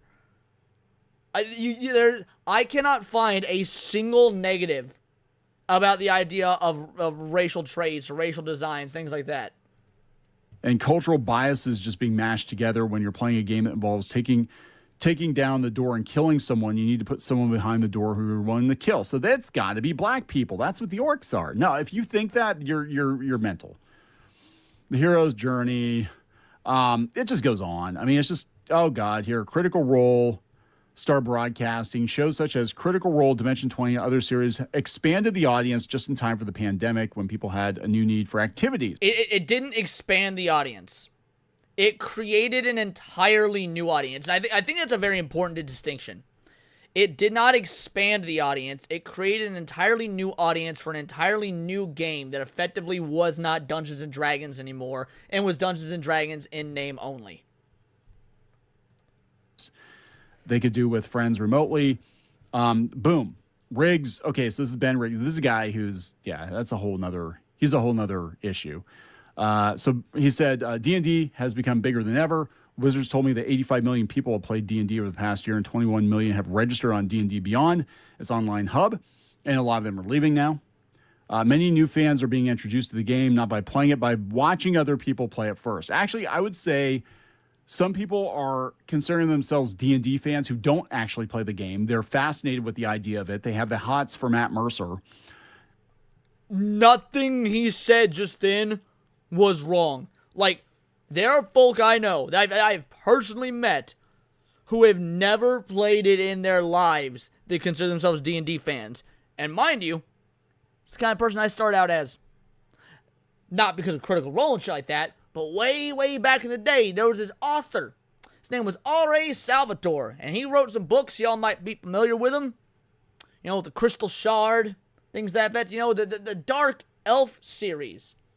Actually, it wasn't even called that at the time. The first 3 books weren't even called the Dark Elf Saga. But the point is, I was reading the D&D fantasy novels well before I played the game. I didn't even know they related to D&D. I just want some fucking fantasy books from the library because I like fantasy shit. And they were amazing. Incredible. Started reading other stuff in the Forgotten Realms series. Didn't even fucking know Forgotten Realms was a D&D thing. And then my dad, who was a D&D fan, saw me reading those books, and he started talking to me about D&D, and I was like, oh shit, I didn't know. I'd heard of Dungeons & Dragons. I'd never played it. I was already playing Magic the Gathering at that point, but I didn't know shit about D&D. I only got into D&D because my dad saw me reading fucking D&D novels. And then from there, learned to play the game. I don't know how long ago this shit was. I mean, we're talking years upon years upon years ago. I'm not even kidding. I think that's a big part of it. But they're not actually playing the game. They're not actually buying the books. We had one person on Twitter, I remember, not too long ago, complaining. Oh, yeah, that's another thing. Matt Sanford, I played the Baldur's Gate Dark Alliance, the Dark Alliance game on the PS2, and played Baldur's Gate. Was it Baldur's Gate? Was the first one Dark Alliance or was the sequel? I think the first one was Dark Alliance and the sequel was Return to Arms or something. I don't. Either way, I played those games on the PS2. Loved them both. Had no idea they were fucking D&D games. There was a huge barrier to entry for Dungeons & Dragons because you had to buy dice. Do you know how cheap dice are? You can buy dice at $5 Below. You can buy them at Dollar General now. That was unthinkable when I was a kid. When I was a kid, we had to buy hardcover books, and we had to buy campaign sets, and they were expensive. Yeah, you're right. Return to Arms was Champions of Norath. You're right. Which, by the way, Champions of Norath, underrated as fuck. For the time, and I was the dungeon master, so guess who got stuck by most of the stuff? I also bought a copious amount of miniatures, and I painted them, and they were not cheap. The Ral Partha miniatures, the ones made of like pure lead, yeah, they weren't cheap, and I bought a lot of them. I'm just saying, it was not a cheap hobby. It never was. Was it just called Dark Alliance 2? I could swear it had a subtitle. Or I guess maybe Dark Alliance is the subtitle because it's Baldur's Gate and then Dark Alliance and Baldur's Gate Dark Alliance 2. And then, yeah, Champions of Norath.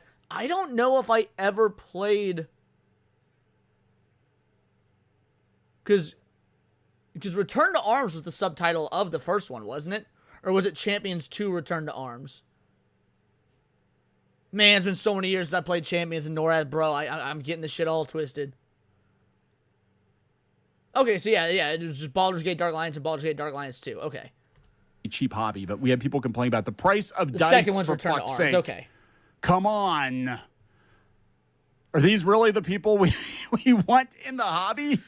It's like I would be a video game. That's right. Yeah, the second one was just called Champion. It wasn't called Champions of Norath. It was just Champions Return to Arms. Okay, you're right. Yeah, it's coming back to me now. God damn, it's been a long time since I played those games. That might be worth a revisit. Player, but consoles just cost too much money. They should be free. It's like, fuck. Where do these people come from? So they're just going on and on and on. Oh my God, they're talking about here we go. Wizards saw its audience was changing and began to think about how it could make the game more inclusive. This was a major attitudinal shift back in '75 when proud about gender stereotypes in D&D. Gygax had written that he considered adding women to sections of the rulebook, including raping and pillaging, whores and tavern wenches, because that never happened in the Middle Ages. Hags and Crones. Oh, God, I'd play that game. As well as adding an appendix on medieval harems, slave girls, and going Viking. The stereotype of the reactionary geek whose hatred for women manifests in imagining them as the victims of sexual violence is, let's say, historically rooted.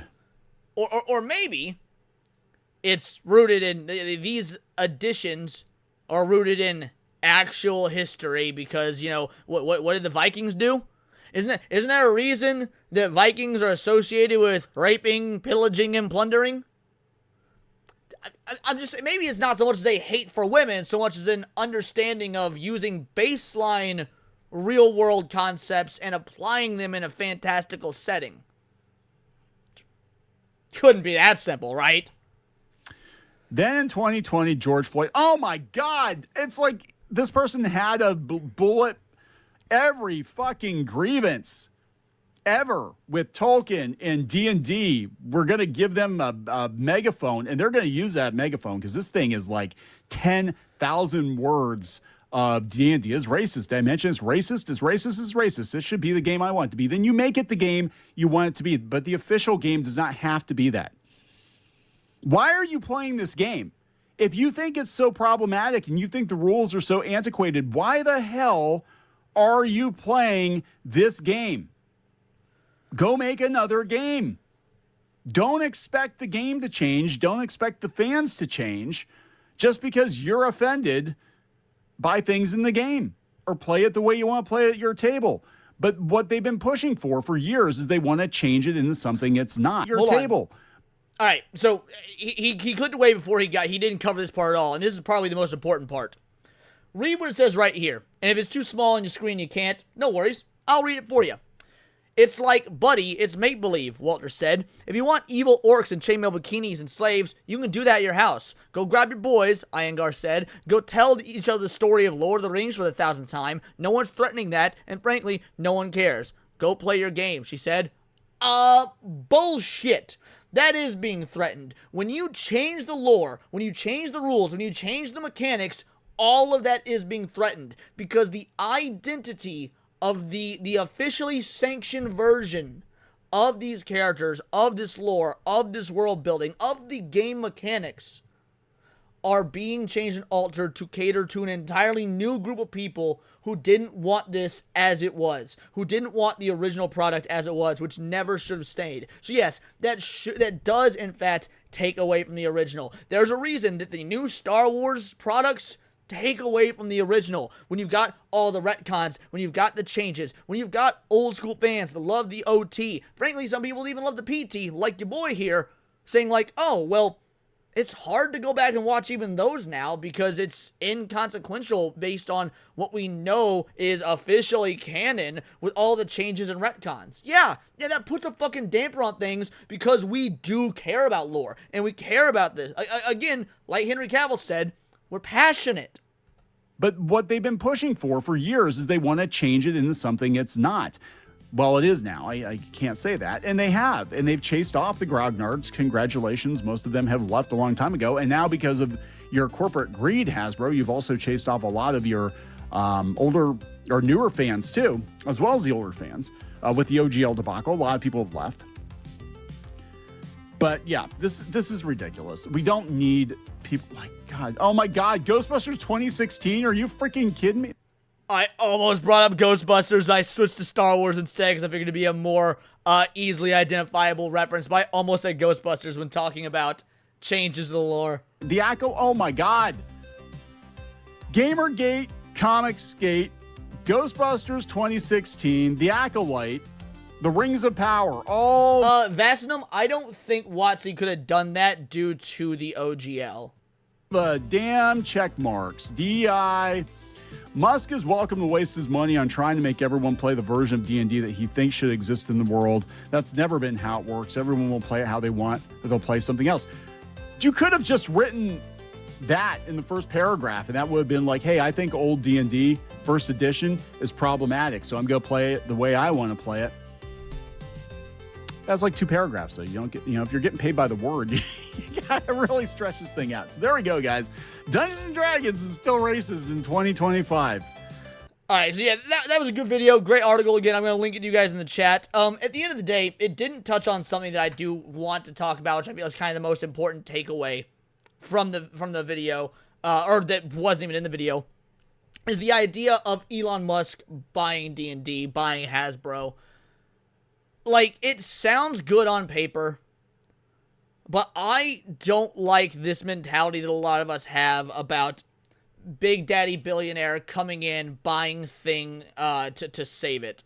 Like, because if we become reliant on that, then we never do shit for ourselves. I don't know. Do I believe that it would work? Sure. Do I like that that's the route that is, like, anytime something bad happens, you see a bunch of people online, Elon, buy Disney. Elon, buy Hasbro. It's like, we ain't always gonna have a billionaire on our side, if he's even on our side. Even that's up for fucking debate. We need to be doing shit for ourselves, which is why I, commend the people that create these alternatives and things to that effect.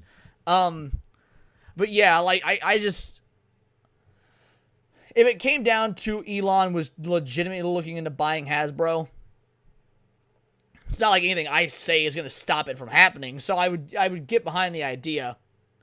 But I would really want to point out that I don't like that everyone's mentality is just jump to Space Daddy Elon, save us. Alrighty. 18 minutes left. We got one more video and then we're going to raid into Cinny. Assuming she's still live. But this released today. Or yesterday, I guess. And I don't know how we could not fucking watch it. Frieza versus 20 Saiyans. Jubilee parody. Oh, bro, let's fucking go. I am the Galactic Emperor Frieza, and today I am surrounded by 20 monkeys. That's stupid. You're stupid. Stop being stupid. Already dropped the monkeys line. Let's go. My first claim is that the monkeys deserved everything I did to them. How dare you? After everything I did for you. What did you do for me, besides waiting for the perfect moment to betray me? I never betrayed you. I put my people's future on the line for you. Fact check. True, King Vegeta never actually tried to betray Frieza. Despite claiming he was planning to free the Saiyans, he relied on Frieza's overwhelming power to keep the Saiyans in line, and used the threat as a tool to maintain his own rule, ensuring his throne stayed secure. Base. They got the fact check right. Fair enough. I believed we were building something together. I was painfully naive. I would say painfully stupid, but as you wish. I simply never imagined you'd be foolish enough to throw away your strongest weapon because you were scared of a children's legend. I didn't destroy you because of a legend. I destroyed you because you were loud, egotistical monkeys with a discount rebellious spirit. I need smart, obedient, powerful soldiers to... Fact check. Although Frieza emphasizes strength and intelligence, data shows both the IQ and power level of his soldiers are typically below room temperature.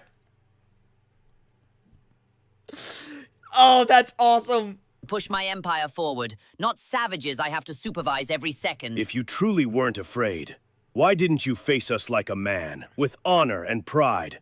Why stab us in the back like a coward? Because you didn't... Okay.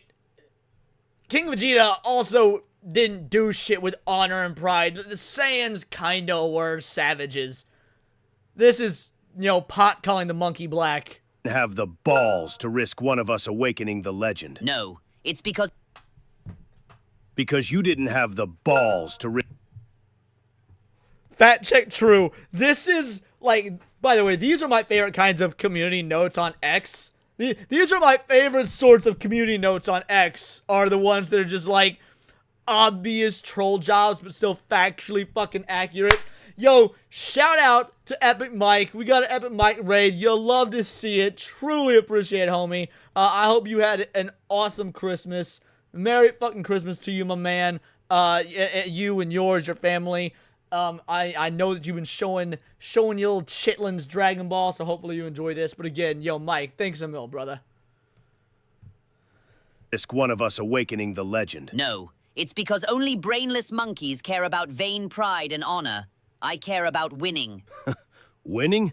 I hear you haven't been getting a lot of that since my son ascended to the legendary Super Saiyan form. You mean the son who stores the Dragon Balls in his garage and still never bothered to revive you? He's too busy wiping the floor with your ass. I'll be real, guys. Frieza's cooking King Vegeta. Like, I can't wait to see some other Saiyans in the debate, but Frieza's cooking King Vegeta, bro. More like he's wiping the floor at Capsule Corp so his wife doesn't make him sleep on the sofa. Yes, he's a family man with 2 kids and chores, but he still finds time to beat you up on the side. You're his little side project. Yet he never found the time to do anything about his people being wiped out. You're repeating yourself. I just find it hilarious that I treat my followers like shit, and they never miss a chance to revive me, while your dear son, whom you gave everything to, never bothered. I'm sure he has his reasons. Lord Frieza! How have you been doing, boss?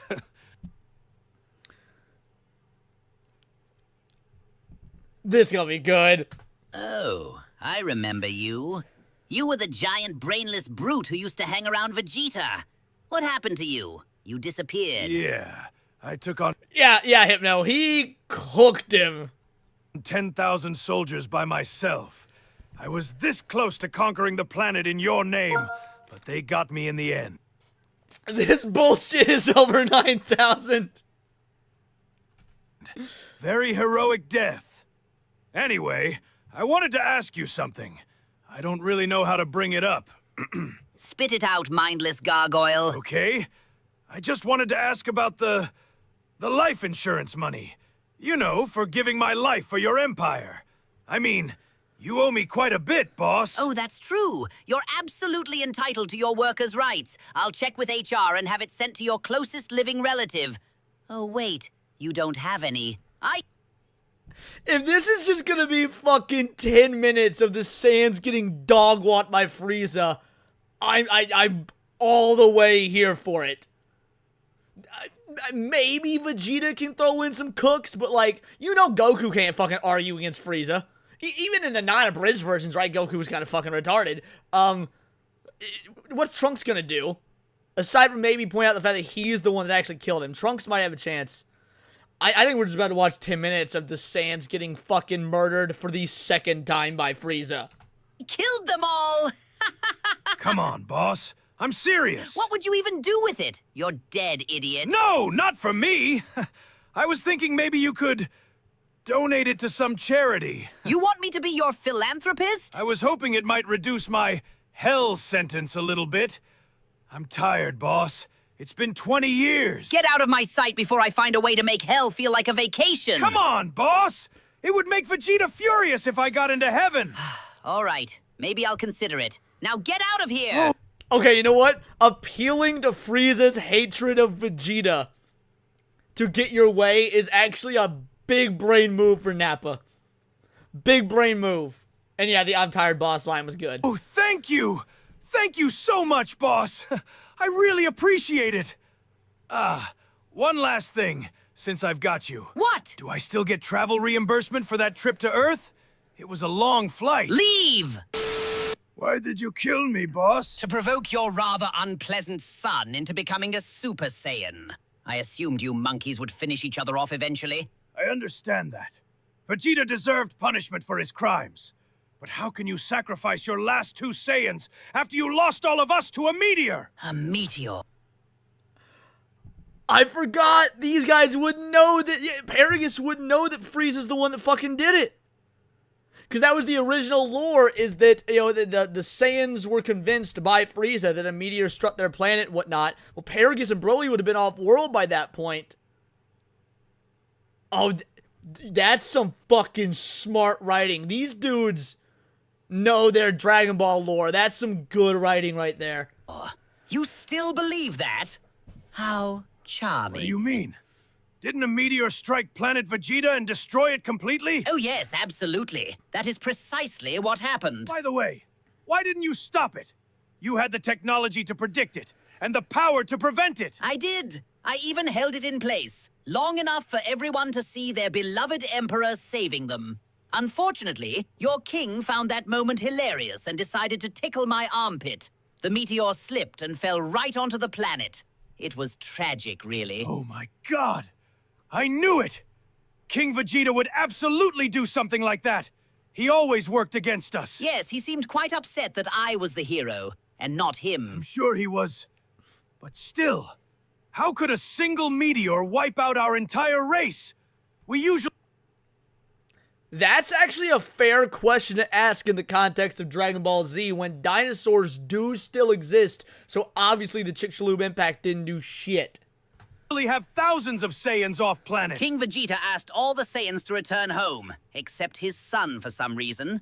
The most conspiracy-minded believe he did it because he wanted all Saiyans dead except his son. He believed this would somehow make it easier for his son to become the Super Saiyan. Oh my God!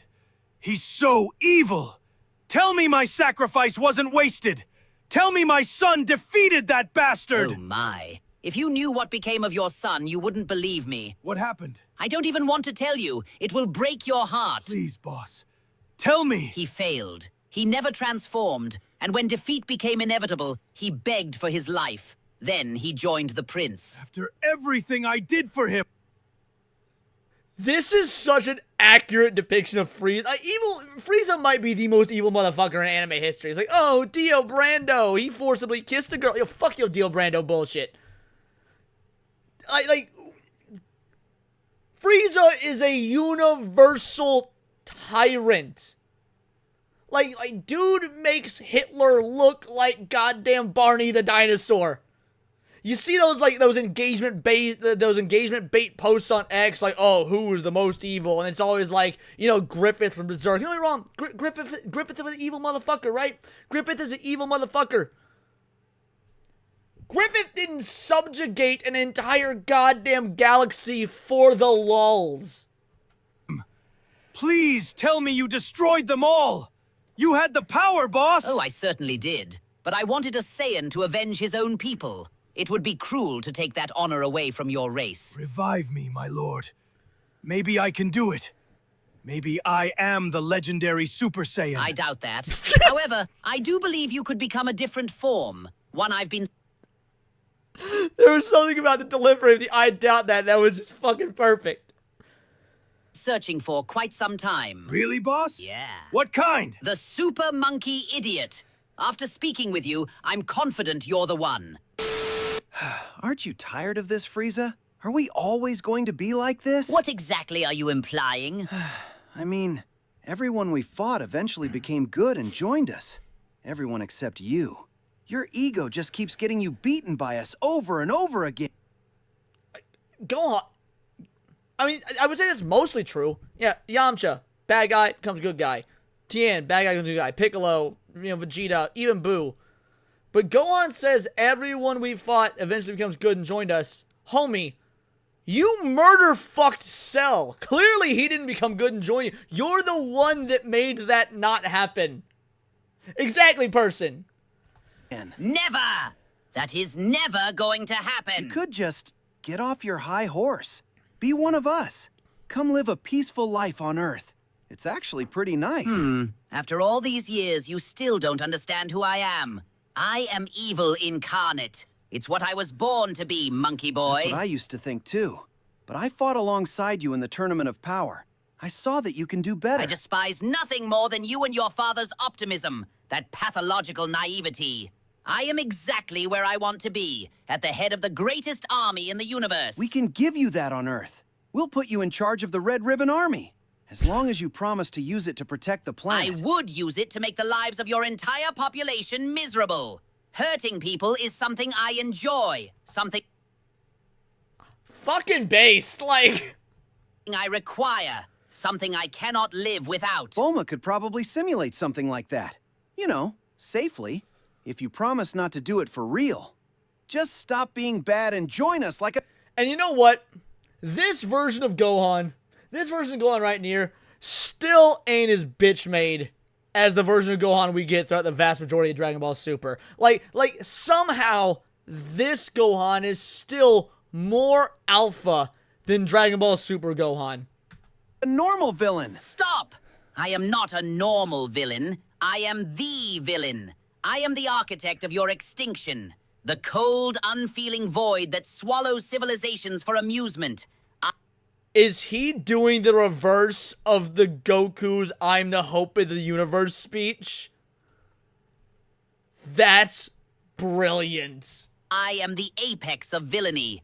I am the nightmare that even the gods awaken We're from. going to use the Dragon Balls to make you taller. Deal.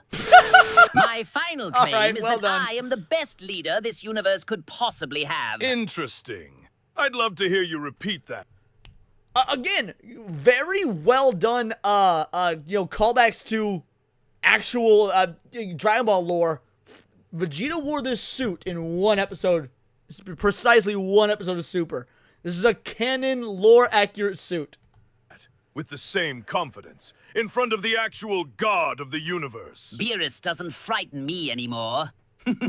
After spending so much time around you, he's developed that contagious mediocrity Saiyans seem to radiate. Then go test that theory. At this point, watching you get humiliated has lost its novelty. But I can endure one more performance. With my new form, I'm confident I could correct. defeat him. But you... Fact check. While Frieza's new form, Black Frieza is teased to be as strong as the God Destruction Beerus form, I have bullshit power scaling that changes every art because the writers need me to stay the strongest character for some reason. It's still unbeatable. Look, people can hate on Beerus all they want. Beerus and Whis are probably the best additions to the Dragon Ball canon and lore since the ending of Z. Like, if I could give you the two most awesome, fun, funny, serves their purpose to the perfect degree characters, it is Beerus and Whis.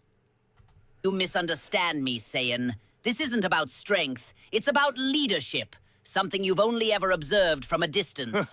That's unfortunate, because I'll be the next god of destruction. How ambitious. You couldn't even lead a single planet without it exploding. Hardly a glowing resume. You murdered my people before I ever... You know, all 3 planets that Vegeta has been on with Frieza has blown up. Planet Vegeta, Planet Namek, and Earth. So yeah. Yeah, again, Frieza, no fact check necessary. Frieza's like objectively correct there. I had the chance to rule. Excuses. You didn't anticipate betrayal and you paid for it. Do you know how many people tried that with me? Enough to fill graveyards. Competence tends to attract envy. While you're reminiscing, I'm training with the current god of destruction, guided by the angel who already sees me as his successor. I've spent years learning what the role truly requires. Bragging about second-hand experience to me is absurd. I have literally been the god of destruction for years, while your mentor slept and outsourced his job to me because he knew I could do it better than he ever did. And I did. Frankly, the universe has been far worse since he came back. What are you talking about? The logic that Frieza just used there was some, like, A-tier Charlie Kirk-ass logic about, like, the outsourcing of the job and whatnot. Damn. You ran things for a few decades and nearly drove the universe to extinction, genociding populations at random. That's hardly my fault. This universe is infested with barbaric monkey races like yours. And if anything, blame your incompetent Kaioshin friend for failing to do his job Frieza, properly. No one knows you better than I do. And no one who knows anything about you would ever believe you care about making this universe better. You don't want responsibility. You want authority. You're a tyrant who craves more power. That's why the title of God of Destruction will never be given to you. I don't expect it to be given to me, because I'm coming to take it. There it is. Oh, you enjoyed this little display, All right, monkey boy. that was good. That was fun. That was a nice little way to end the stream, because we did just hit the 2-hour mark and ended at the perfect time. I'm glad they didn't throw Goku in there. That would have been a bloodbath. There's the video in case you guys want to give it a shot. All right, let's see if Cindy is still going. If she is, we're going to raid into her. Give me 1 sec. Ending? We're ending the stream. We've been going for 2 hours. Again, Merry Christmas, you guys. It is exactly midnight my time, meaning that Christmas is now officially over. Shout out to Hypno for the raid. Shout out to Epic Mike for the raid. Again, just an absolutely massive show tonight. Y'all are legends. I'll be back tomorrow night for Neon Leon. Couldn't be doing this without you. I have no idea. Again, I'm beyond blessed. is a Christmas fucking miracle. And yeah, we're raiding into Cine right now. So once the show is over, once the credits roll, I want you to type Vital Idol Raid into my girl's stream. And until next time, it's all here in the Nerdosphere. And this has been Words of Paradise.